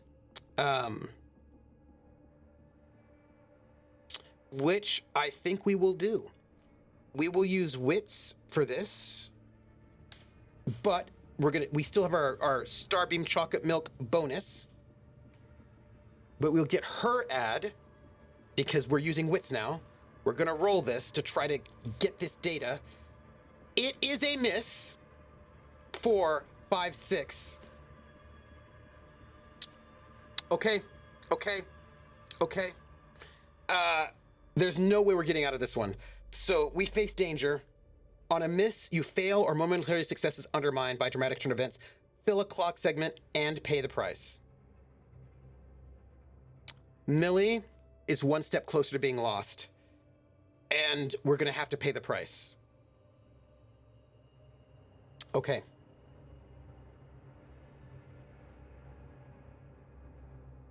Crash Jones watches as Millie concentrates and uses all of her skill to try and sort through the data.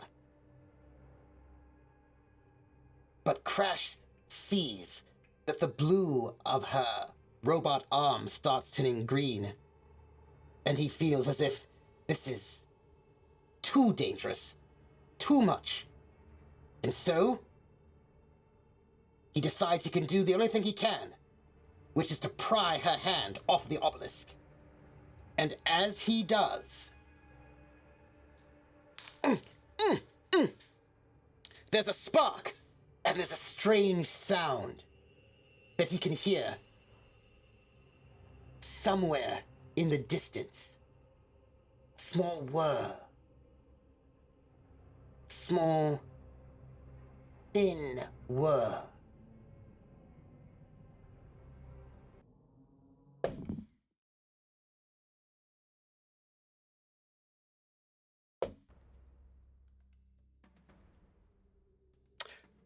When you pay the price, you imagine the worst thing can happen, the obvious bad thing.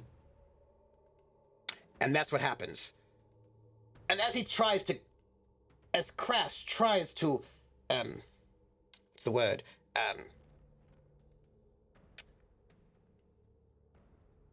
interfere, as he tries to interfere with the patron accessing the card catalog, the librarians have taken note.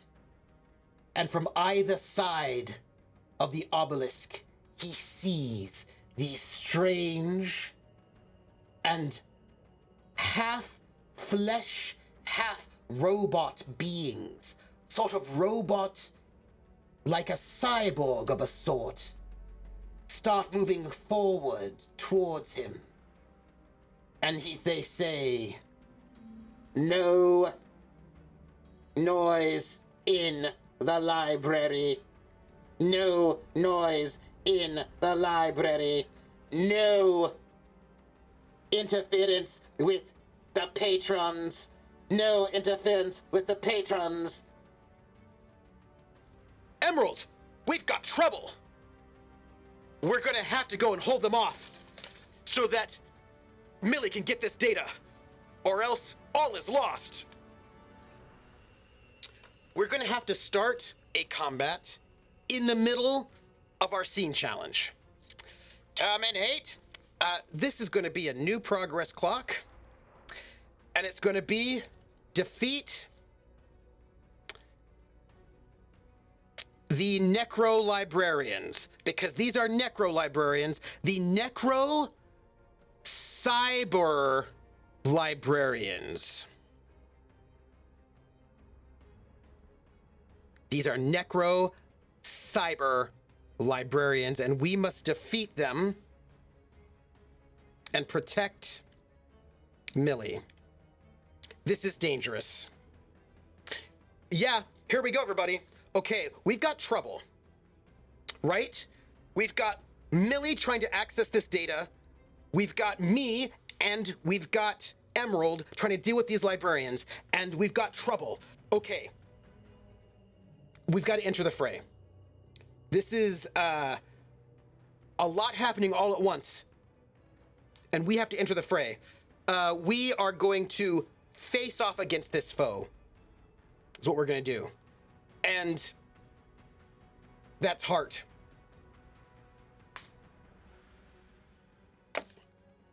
No help from her. No help from there. We got to just do it. Enter the fray. Weak hit. Okay.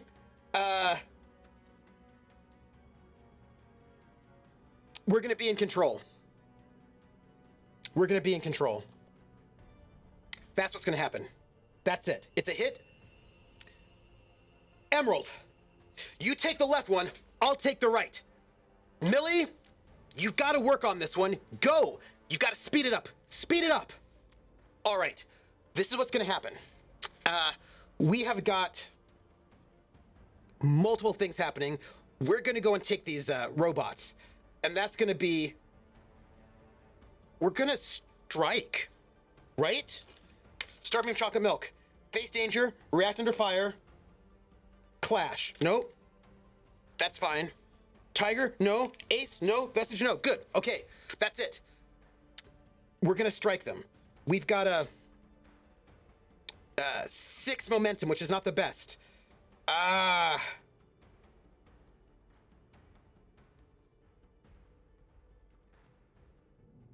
We need momentum.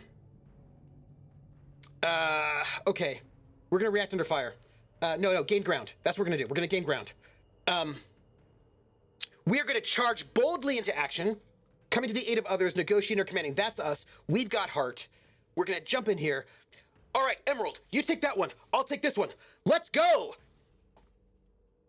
With that, Crash Jones leaps across the atrium of the Library of the Dead, running at full speed. You may not know this, but Crash Jones was an expert in golf, in football, and he does a running tackle to try to take down one of these necro-cyber librarians. We're gonna roll our heart on this. Strong hit. We get to choose two. We're gonna mark progress, and we're gonna take momentum. Our momentum is now 8, and we're gonna mark progress to defeat these necro cyber librarians. Yeah, Yes. I'm so excited, pardon me. Oh, Crash Jones leaps across the space, covering a great distance in a short amount of time. Oh, pardon me. It's time to juice up my magic mouse. Don't worry about it. And he flings himself at one of the necro-librarians, crashing into it headfirst. The necro... Oh, Stormbender, that's so good. Necro-Cybrarians. That's the name of them. They are Necro-Cybrarians. Yeah. Yeah, I know that. Here, let me just plug this in for the moment. Oh, okay. There. He lunges across space, tackling one librarian while in the distance. Emerald battles another one. And they're able to grapple them, and they are clearly having the upper hand. Things are going their way, and Crash calls out. Millie, get the data. You've got to. We're in control at this moment, right? And since we're in control, we get to choose what we do.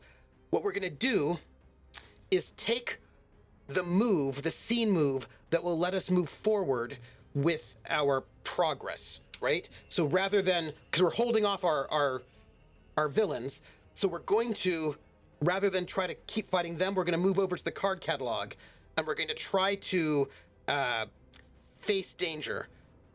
Millie is going to move, and she's going to do this with speed, because she's going to try to have to be fast. But we're going to get our bonus +1. Strong hit. Okay. Crash, I've got this. You hold them off, and I will get this data. Not just where the Book of the Damned is, but also where the star charts are. On a strong hit, we mark progress on her goal. This is good. We also get to add 1 momentum because she's our buddy. And she's closer. I do think, however, that because we did not keep control, I think we lose control of the situation.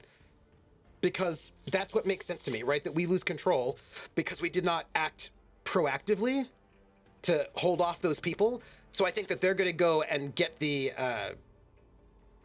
upper hand on us. So I think that only makes sense. I think that if you do not take an active combat move when you're in control, you lose control. That's how I'm going to read that one, because I feel like that's that just makes sense to me. I think that's how that works. So,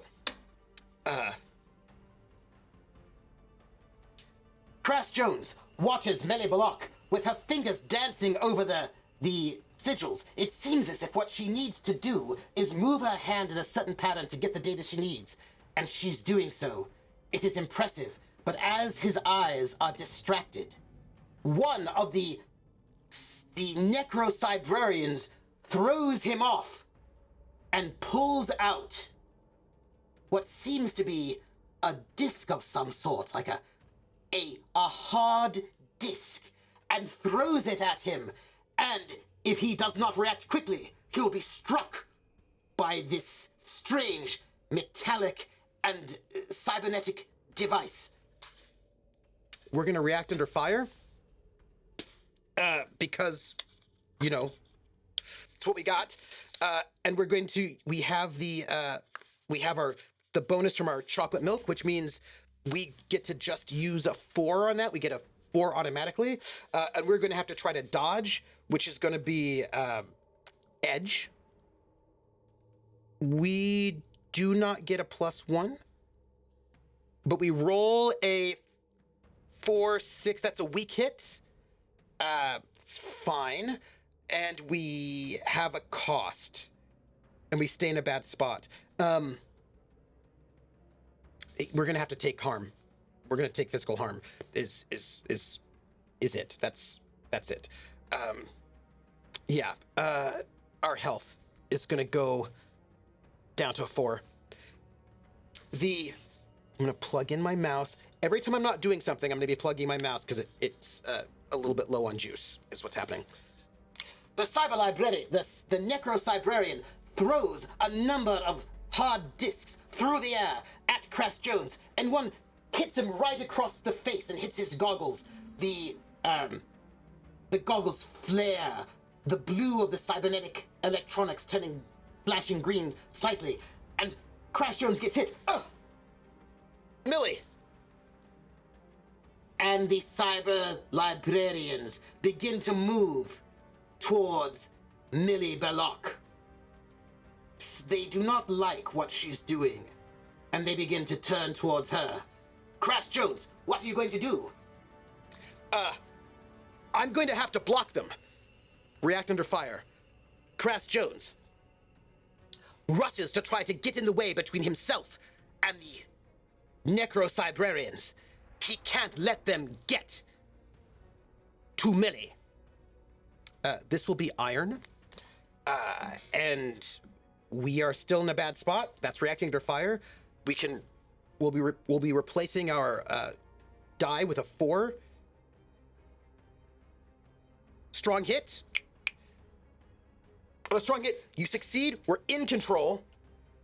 And we take a momentum, which maxes our momentum out to 10.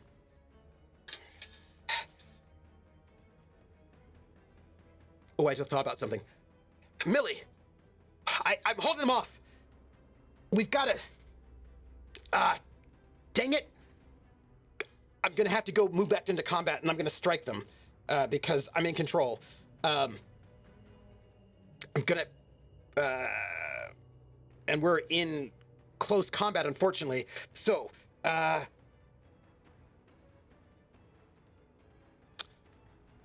strong hit.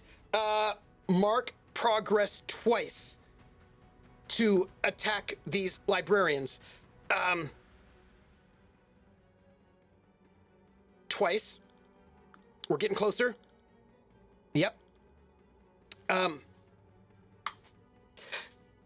Don't you get near Millie!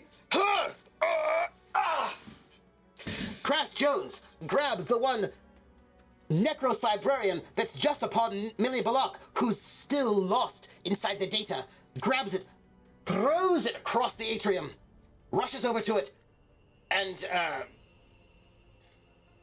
what do I need? Twists. Removes, twists and, there's a...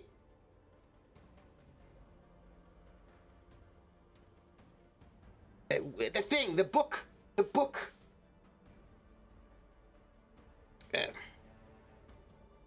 A vase.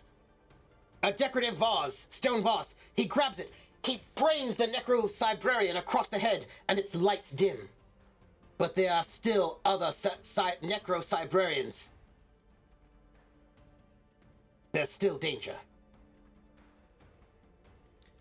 Millie, you've got to go and get this data. I'm going to pass it back over to Millie, I'll lose control at the moment. Oh no. You know what? I just gotta take I gotta take him out. No.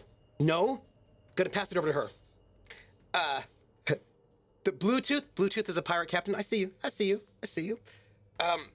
We're gonna head over and let her, using Edge to be speedy, to try and find this data. Oh gosh, it's a miss. No! No! Okay, that's bad. She was facing danger. Wait. We'll burn momentum.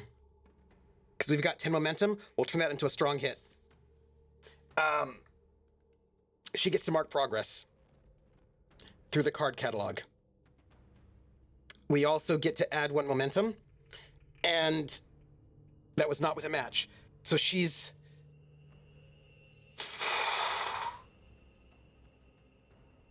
Okay. Oh, that was rough. Crash! I'm almost there. I've almost found the data. Give me a little bit more time. You've got to buy me time. This data's beautiful. It's amazing. It's calling to me. What? But our Crash, being distracted, is on the back foot. And from behind him, one of the Necro-Cybrarians grapples him from behind. But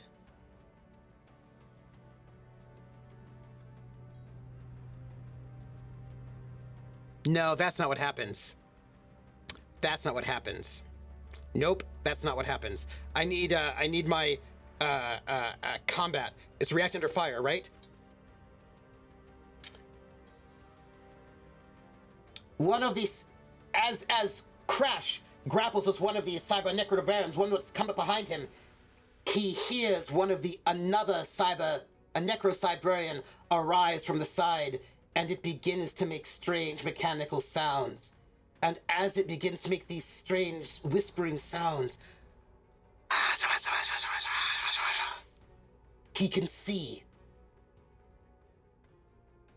that Millie Balok's arm is now turning more green from blue, and her eyes are glazing over. It's beginning to attack her in some sort of strange mechanical way. We're gonna have to react under fire. We're gonna be rolling heart. Millie, don't listen to it.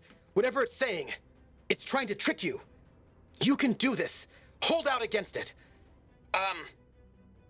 I don't think any of her abilities are going to help us here. And we're gonna roll it. We do get our bonus strong hit for reacting under fire, which means we take 1 momentum, which is really good.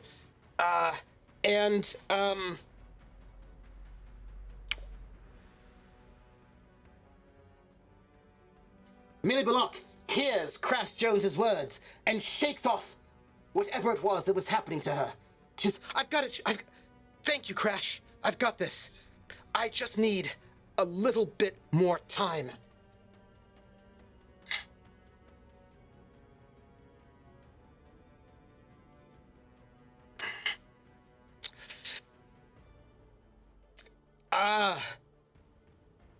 All right, Millie. I'll buy you the time you need. Hey!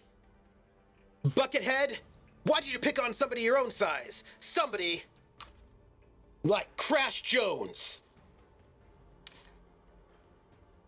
Crash Jones rushes past the Necro-Cybrarian and pulls one of the hard discs. It's sort of a floppy disk of some sort, rattles it through in front of the person's eyes, and runs. We are going to try to gain ground, and we're going to do this by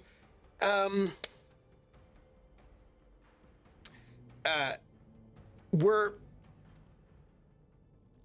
I think we're being bold. We're coming to the aid of others, right? This is heart. This is heart. I don't think we're going to get any bonuses, but it's a strong hit, which means we're going to take that progress. Absolutely. And we're going to get a +1 to our next roll. And we stay in control.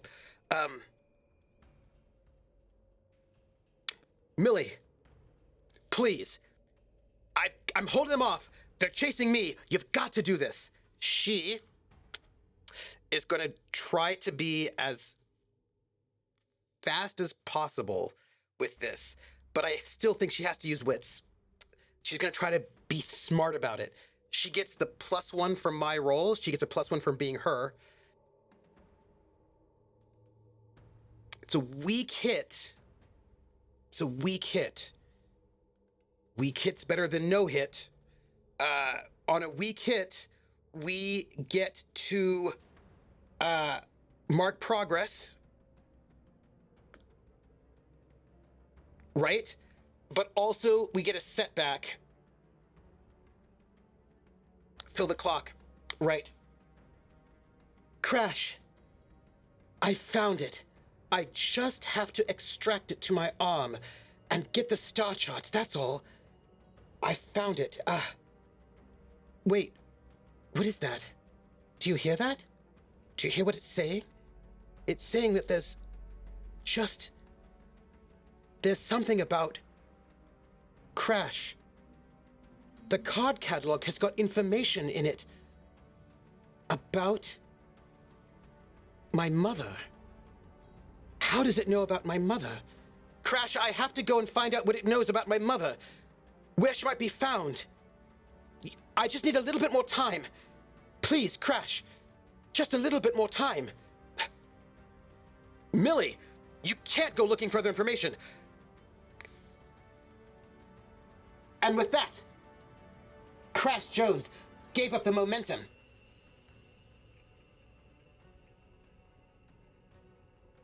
And the Necro-Cybrarians shoot out electrodes from their hands, and the electrodes attach to Millie. And they start pulsing strange data, streams of data, from their strange electrodes directly into Millie Belloq's arm. She will be lost if Crash can't do anything about it. No, I will not let you do this.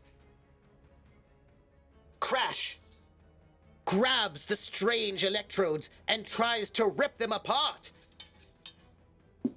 June cannot help us right now. We are going to have to react under fire. This is going to have to be diverting with force. This is going to be iron. And we're going to just try to, like, brute force rip these things out of either Millie or the librarian. I do not think we get any bonuses, but we can use our Starbeam chocolate milk. I don't think we get any other bonuses. We get to change that 2 to a 4 because we've got the Starbeam chocolate milk, which brings us to a 6, which is a strong hit. So we are now in control, and we get 1 momentum. Crash Jones rushes over to the Necro-Cybrarian and rips the electrodes out of it, separating the Cybrarian from Millie. It doesn't look good. Millie, you've got to end this right now. Do it! We're going to now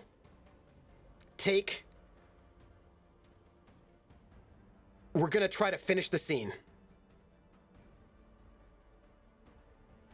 Okay. Well, we're going to try to finish that part. How does she do it? Millie, you've got the card key. Use it. Crash Jones rushes over, reaches into Millie's bag, pulls out the card key, and places it in her human fleshy hand. Millie, use the card key. Get the data and get out. Okay. I feel like this is... I think he's appealing to her, so I think this is heart. But I think that we get to use her engineering because that was a bonus from last time. So we get a +1 on that. And I do not think we have any other bonuses. So, finish the scene. But wait. No. This, we have to roll up here, actually. We've got to roll this. We've got to just make the progress roll. That's just what it is. That's it. Emerald looks at her face. Another one, right? Okay. Well, we've got to roll. We've got what we've got. And we're going to roll it. Let's see. Let me hide this. Okay, I would rather have a 10 than an 8, but strong hit.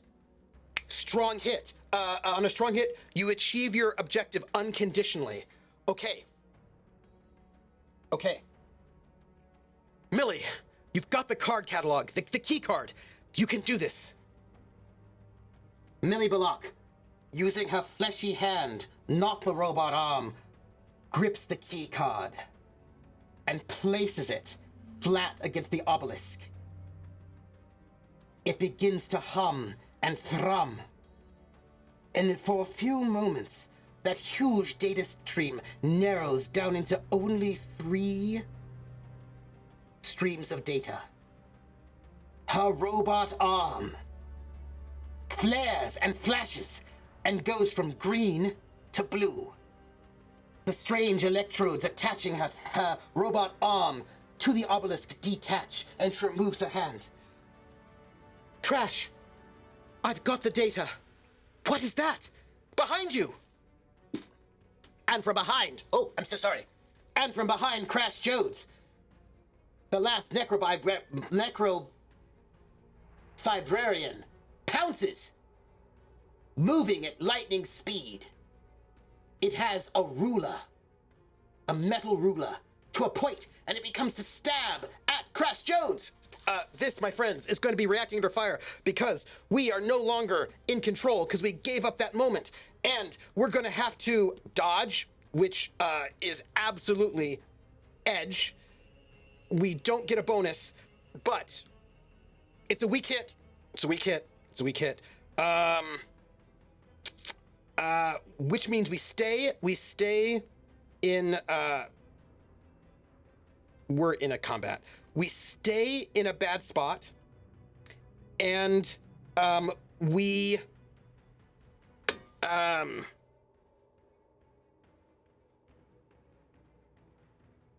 have to go and we have to take a cost. The cost is, of course, we're going to be injured. We're going to get stabbed, right? That's what happens.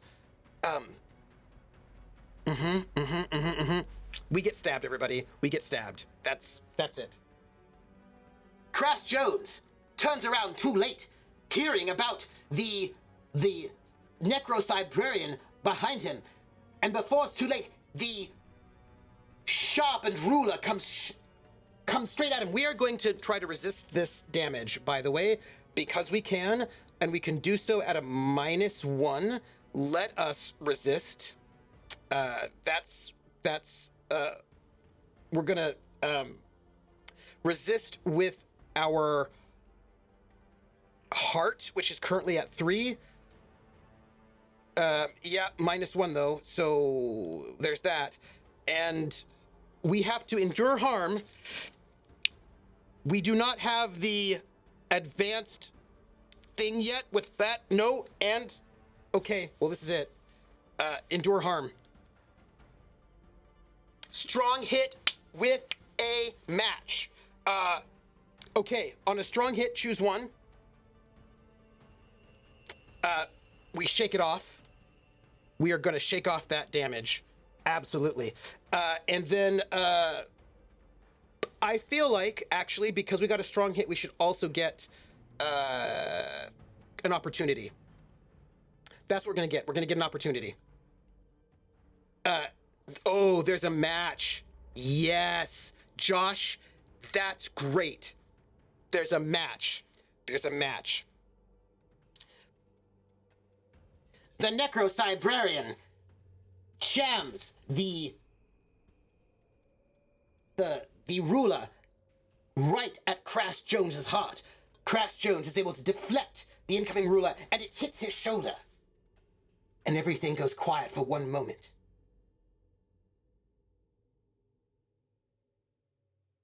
And the Necro-Librarian says, Match confirmed. Subject is Wesley Crash Jones, Solomani pirate, went missing 1944 in Bermuda on Terra. What? What? No! Crash Jones moves to pull the ruler out of his shoulder and use it to strike the librarian, who is sending out a signal to call in more Necro-Cybrarians. This is gonna be a clash, everybody. I'm clashing with iron, and I am gonna roll it. I'm rolling it. And it's a strong hit. It's a strong hit. That's our... If we had a strong hit with a match, we'd get 2 momentum, but that's fine. Okay, so when you clash... oh gosh, so nervous. This is us, right? Bad spot and fight back. Close quarters, iron, great. Strong hit, which it was. Mark progress twice. And we become in control. Yeah. Yeah, everybody. Yeah, right here. Twice. Boom, boom, boom, boom, boom, boom, boom, boom, boom, boom, boom, boom, boom, boom, boom, boom. Right there. What? What do you mean there's a match for me? Come on, you Necro-Cybrarian, tell me what you know. And with that, Crash Jones grabs the Necro-Cybrarian right in the neck. Half metal, half flesh, and Crash Jones reaches forward and shouts, Tell me what you know! We're gonna roll to end this. Strong hit. I'm gonna take that decisive action. On a strong hit, we're gonna take 1 momentum. And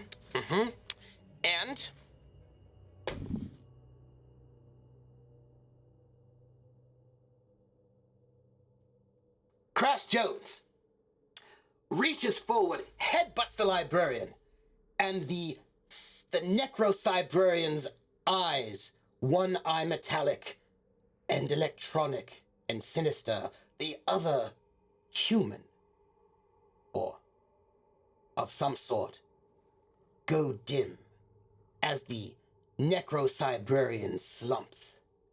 what do you mean there's a... Millie, they had a match for me in there. They've got data on me. I know, Crash. I was able to retrieve it. But I also know now the location of the Book of the Damned. We've got to move quickly. No doubt, this battle here caused quite a lot of noise. And there will be more Necro-Cybrarians before we know it. Let's go.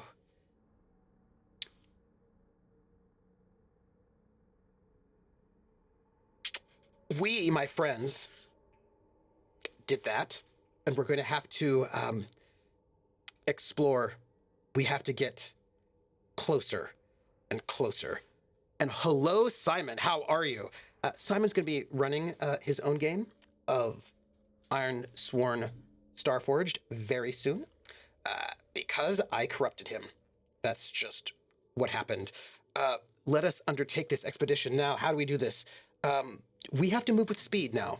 We know where we're going, so we don't need wits. So we're going to move as quickly as possible. Millie's going to help us because she knows these things. And, yeah, let's go.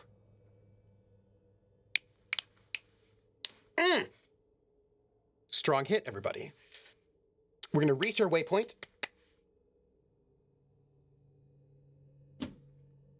And let's find out what things we see, what kind of features we get as we move in there. Let's see. We have we're looking at, where are you? Vault, interior, feature, scrawled markings. Okay. That's creepy, and I like it. I think that's awesome. Yeah. Crash Jones, Millie and the Viridian Saber-Toothed Tiger, Emerald, move down into the stacks of books. These are rows and rows of stacks. Now, some of you may have seen images of old Soleimani libraries before, paper books. This is different. In these stacks and stacks, there are chambers, and in each chamber there is a body. And each body is somehow half flesh, half machine. And each chamber has an interface plug. Rows and rows, thousands and thousands of beings trapped in a suspended animation-like state.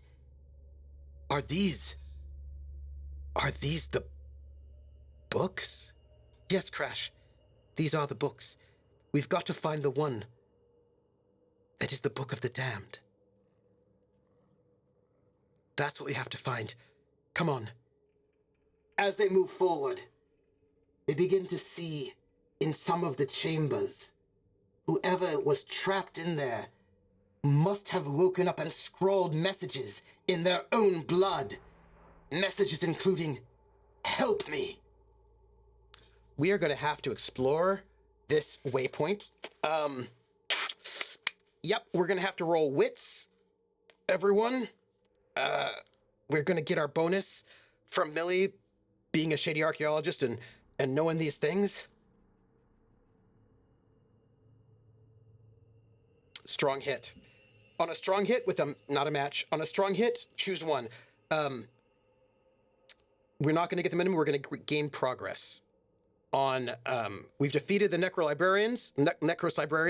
We've gotten to the card catalog. We have to explore this card catalog. This is formidable. We only get one rank though because this is a hard one. But you know what, everybody? It occurs to me that it's a little bit of break time. So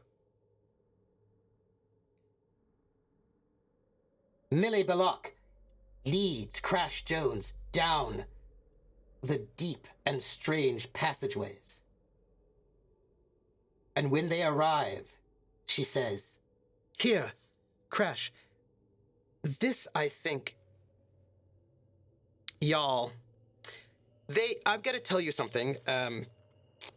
We're not in the inner sanctum yet. She goes, Crash, I think if you follow this writing, I think there's a lower level. We're going to have to make our way down to a lower level. There. That way." And Millie points out an ominous-looking column. She walks up to it, presses a few fingers, and the column itself opens up slowly. And below them is a ladder, delving deep into a dark chasm. "Crash, we have to go down this ladder. It's the only way. Down here is where we'll find the Book of the Damned. This is what we have to do. No matter what is there, Crash. No matter what we find. No matter who we find. We must gather this information. Let's go. And with that, we're going to take our break. We're going to take a 10-minute break as they're getting closer and closer to their goal. We are at 5 progress. When we hit 8 progress, we're going to get into the inner sanctum of this vault. So there is a take a break move, which we are going to do. Our take a break move says,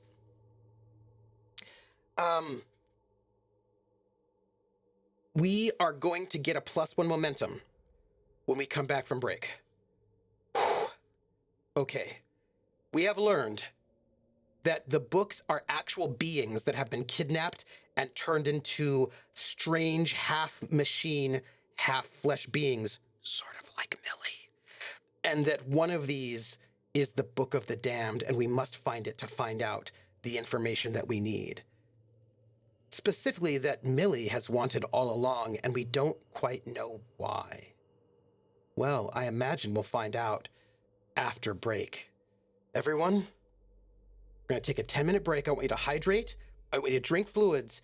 And when we come back, we're going to go and take a ladder down into the lower depths of the library of the dead.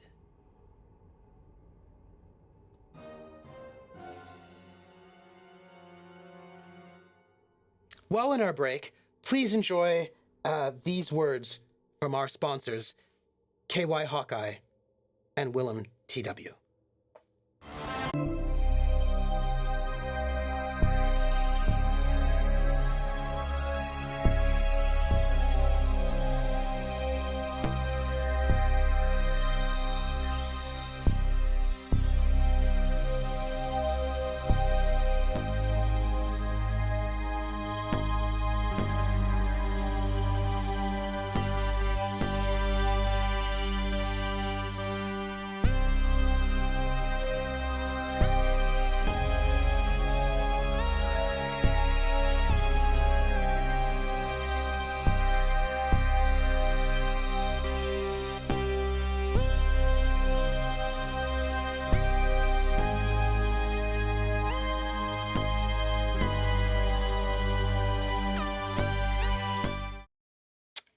And we're back, everyone, for Crash Jones Space Adventure in the Library of the Dead, Part 4.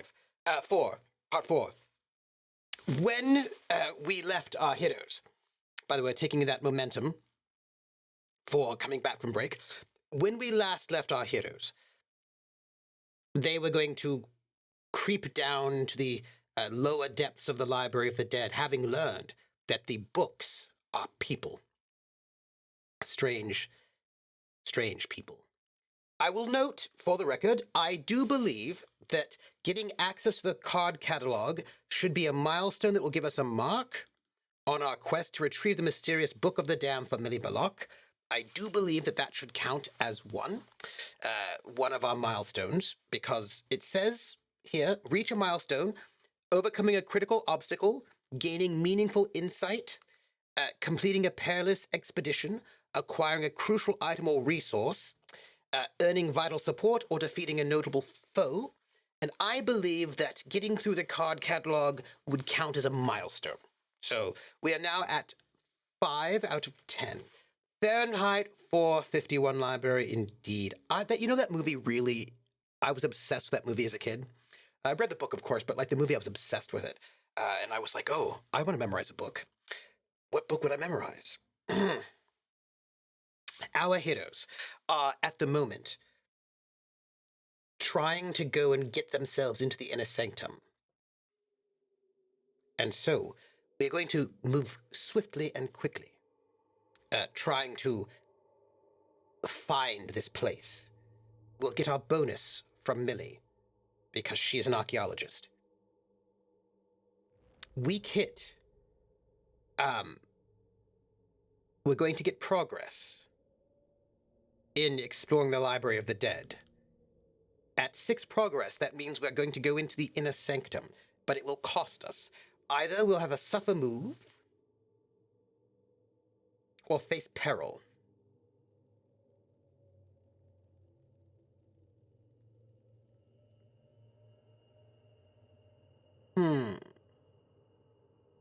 Well. That's interesting. Do you remember Defy Cure? Remember that? Well, it's supposed to be a good thing, but we'll think about it.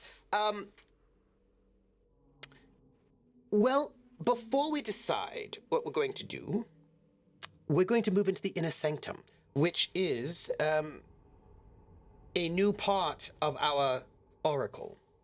So, we're at the sanctum, the Inner Sanctum. We've crawled down the ladder into the lower depths of the Library of the Dead.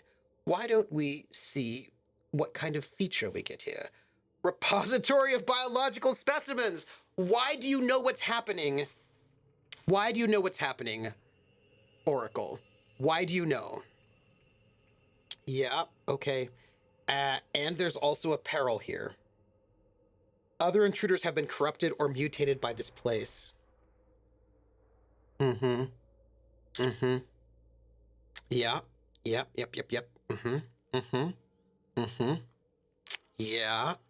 Yeah. Yep. It's great. Good times. Okay. Also, welcome back, everybody. Crash Jones, Millie, and Emerald, the saber-toothed tiger, make their way down this shaft, down this ladder. Have you ever seen a saber-toothed tiger climb down a ladder? It's quite amusing, my friends. Down into the lower depths of the Library of the Dead. While the surface of the library looks like an ancient Greek ruin, or Hittite ruin. Below in the depths, deep in this asteroid or planetoid, it is all metal. It is all mechanical. It is sleek, cool, and dangerous. As they climb down this ladder, they find themselves upon a platform. And all out they see a sea of bodies.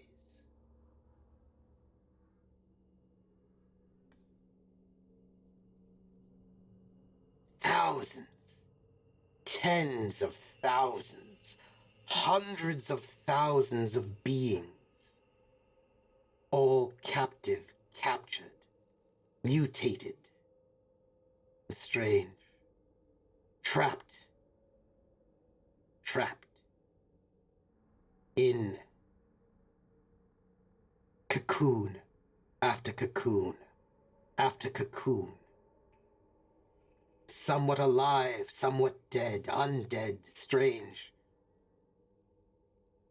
The living repository of knowledge for millennia. Beings trapped here in a nether life.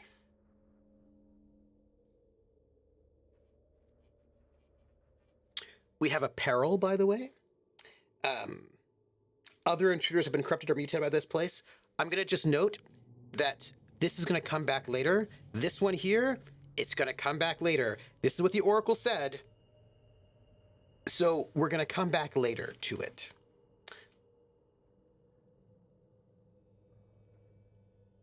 Crash, we've got to find the Book of the Damned. If we do, I will give you all the information you've been looking for. We've got to find it. All right. What do you think it means that they have a reference on me? What do you think that means? Millie? What do you think? Let's go. We're going to,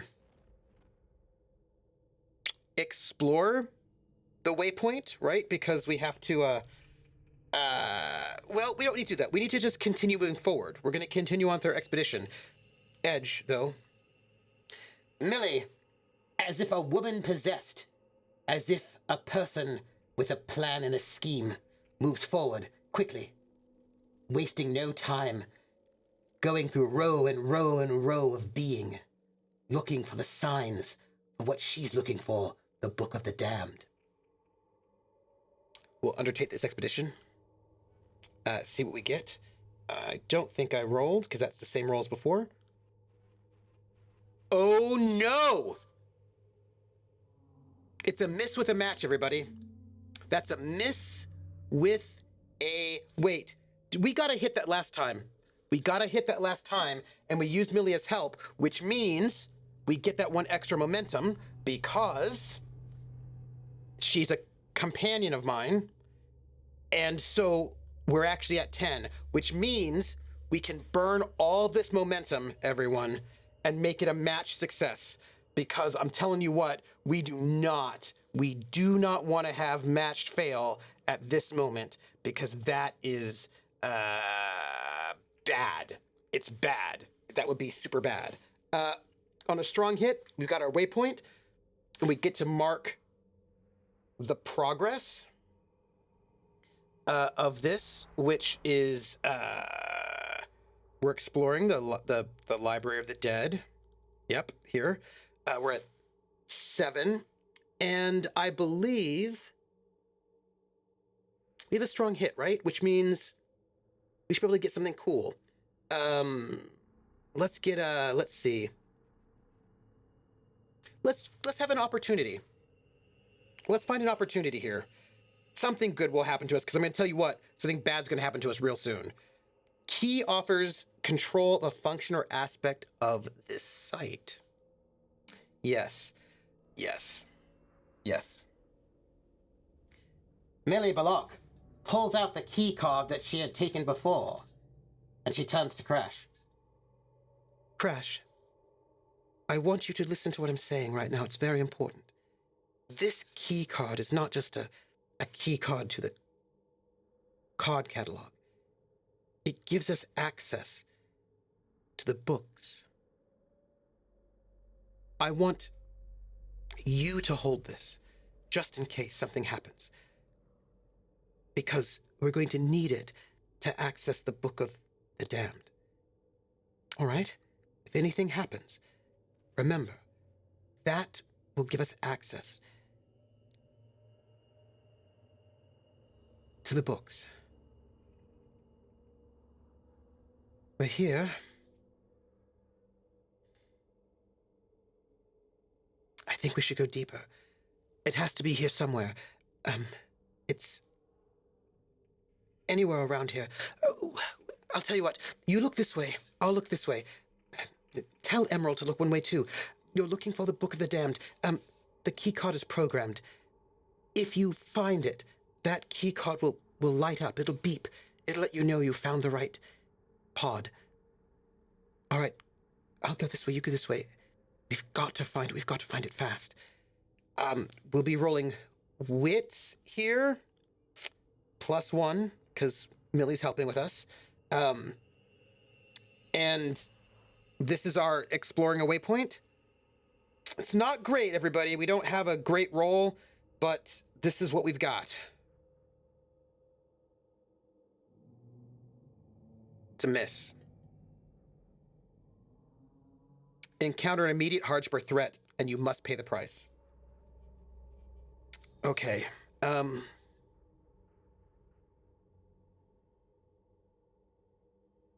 Okay. We have to pay the price.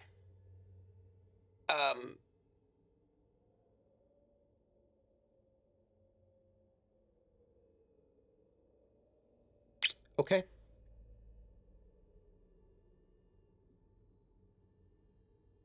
Yep. We don't get to mark momentum. And Crash begins to explore the depths of the library, the inner sanctum of the Library of the Dead.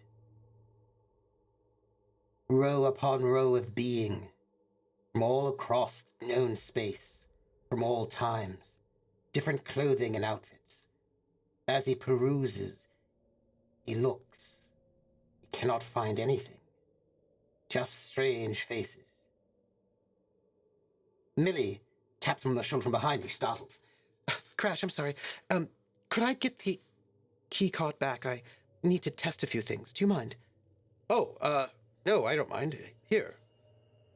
Crash Jones hands Millie the key card, and off she goes again to explore the depths of the inner sanctum, of the Library of the Dead. And Crash continues on, looking, searching, trying to find something, anything. He's not certain what he is looking for, but he's hoping that he might be able to find it. As he wanders, he hears a whimper from Emerald. What's that, girl? What is it? You want me to come follow you? All right. Crash Jones walks with Emerald down the stacks of bodies. Following, he turns a corner, and there he sees something he never expected to see. It's Millie. And Millie has got the key card, and she is stepping into one of the pods as one of the bodies lays at her feet. And Crash Jones calls out, Millie, what are you doing? No, don't do that. What's wrong with you? Wrong one. Wrong one. Wrong one.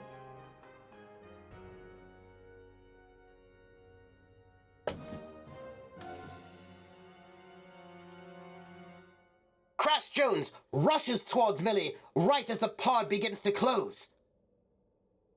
And he bangs at the door. Millie, what are you doing? What's wrong with you? Why are you in this pod? What's going on? Crash, we found the Book of the Damned. It's my mother. She was an archaeologist like me, and she spent her life trying to find the Library of the Dead. But when she found it, it captured her. It mutated her, and it kept her here. Forever. I made it my life's mission to find my mother and save her. And now I have. So, Crash, take my mother out of here. It was nice knowing you. Millie, I'm not leaving you here to rot for 10,000 years. I'm getting you out of here. This is gonna be our peril that we have in this moment. Yeah. We are going to have to,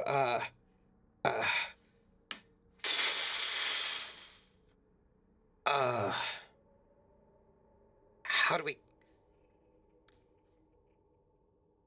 Crash Jones is at a loss.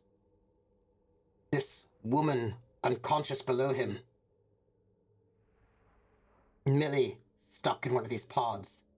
The key card in her hand, locking Crash Jones out. He is not a technician like she. He doesn't have the means to get her out on his own. Or does he? Can he rescue her before it's too late? Well,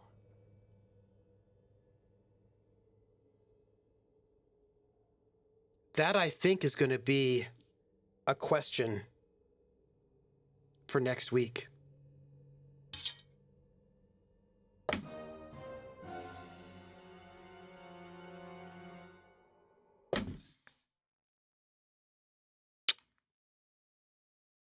I think that will be a question for next week. Let's,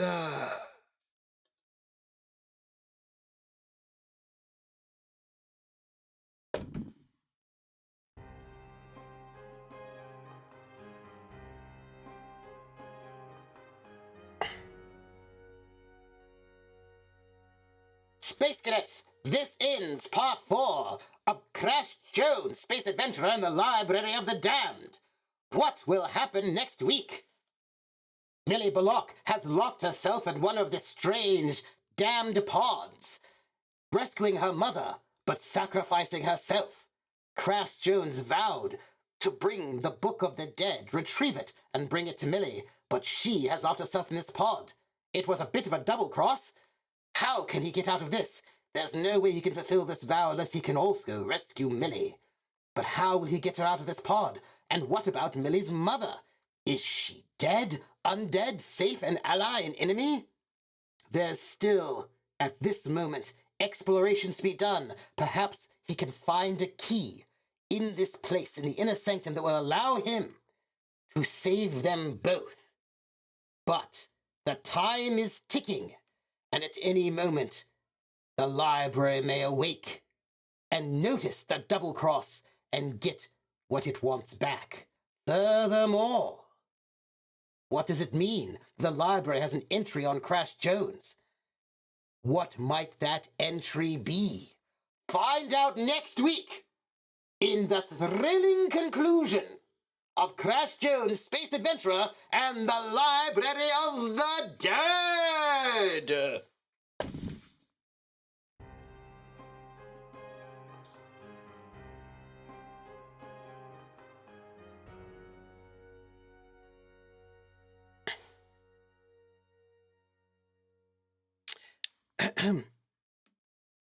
There's an ending this session move, which is, if there's a quest, connection, or other situation you'd like to give your focus on next session, make a note of it and take one momentum. We will absolutely take that one momentum because we need it badly.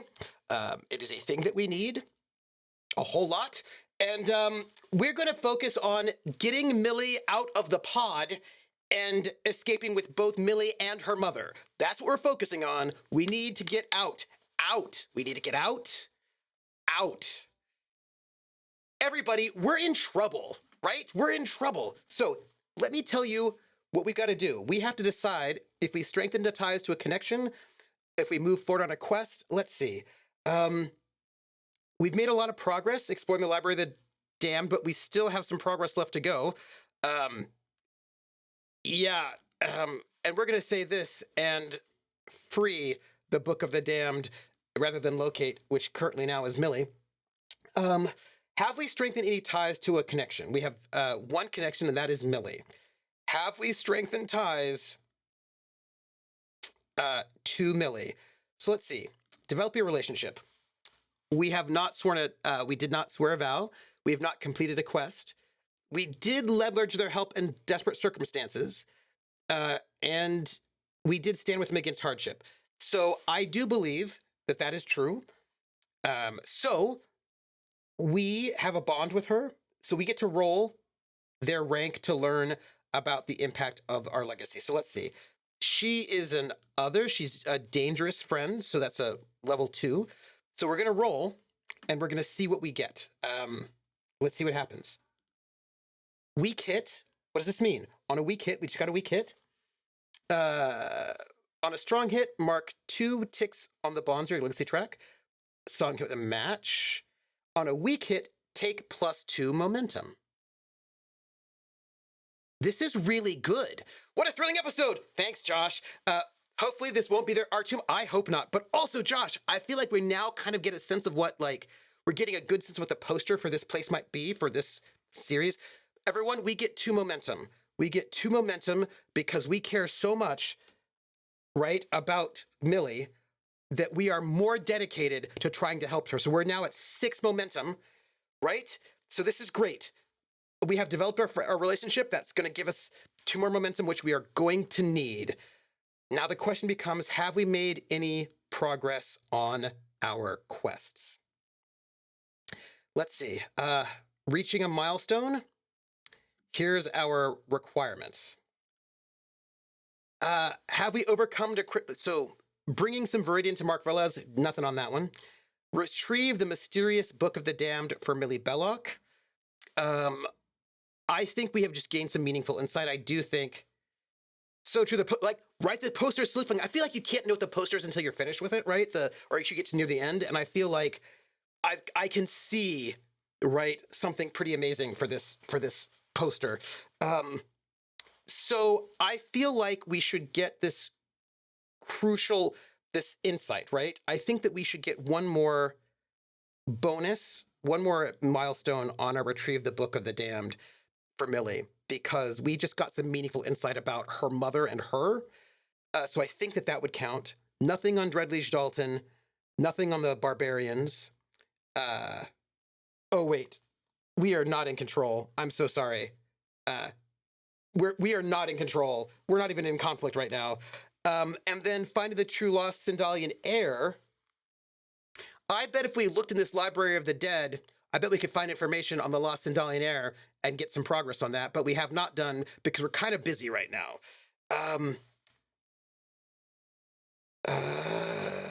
Why is there a roll there? There shouldn't be. Why is there a roll there? I don't know what that's about. Anyhow, okay, that's where we are. We have done all of that. Everybody, it's you and I. Here we are. Wait, there's one other thing. When you end the session, reflect on the events of the game. Let's reflect, shall we? What? What is happening, everybody? What is going on in this game? I have to tell you, I didn't know where we were going to go. Do you know what I mean? Like, I had no idea where we were going to go. And it turns out that Millie's mom was also an archaeologist and was captured by the Library of the Dead. That's no good. I had no idea that was going to happen. And then it turned out it did happen.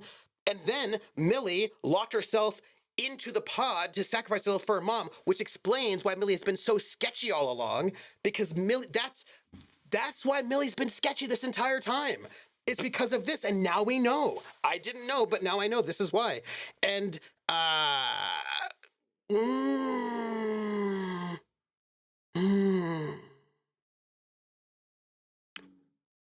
I didn't know that's what was going to happen, but it all makes sense now. And I'm really worried because she's in the pod, and here's the thing. Crash is not, Crash's two lowest stats are wits and shadow. He's not good at lying, and he's not good at,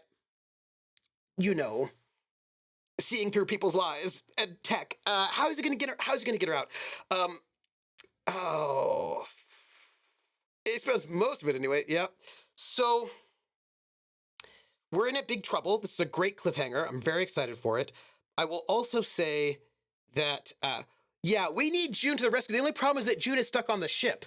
So, how can we get her out of there? You know what I mean? We need June to the rescue, because June is amazing. Also, was that amazing when we rolled the Oracle and it came up biological specimens? And I was like, well, obviously, that's what's happening here, because clearly, I love how the Oracle just sort of knows what the game is doing and then just does it for you. Do you know what I mean? Hey, Schmelza, it's pretty uncanny how this works. I am so excited. I also want to thank, we don't have a title yet.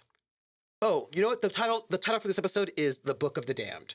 That's the title of this episode. The oracles are super spooky. They're amazing. Hey, did you all know that Josh Meehan used the oracles to determine what the art was that he was going to make for the game? He used the oracles to sort of come up with the people. Overdue book.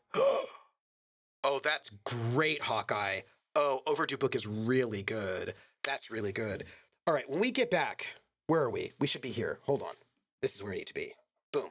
When we get back next week for our finale for the Library of the Dead, we have got to finish exploring the library in order to figure out how to get the book out of the shelf, which is now Millie. That's our trouble. And then we're going to have to get her out, and then we need to get out of the library. If we do all of that, I think we'll have finished our quest, and then we can get the cold iron, and then we can make our sword, and then we will be great heroes. And then it'll be great. Next week, Millie will pay the ultimate fine. I'm concerned about, here's my concern. I'm concerned about what happens if we try to remove a book without a library card, because we don't have a library card, and I suspect the library will not let us leave so easily. And it's also super creepy AF. That's all I gotta say. This is amazing. I have to say how much fun. I'm having so much fun playing this game.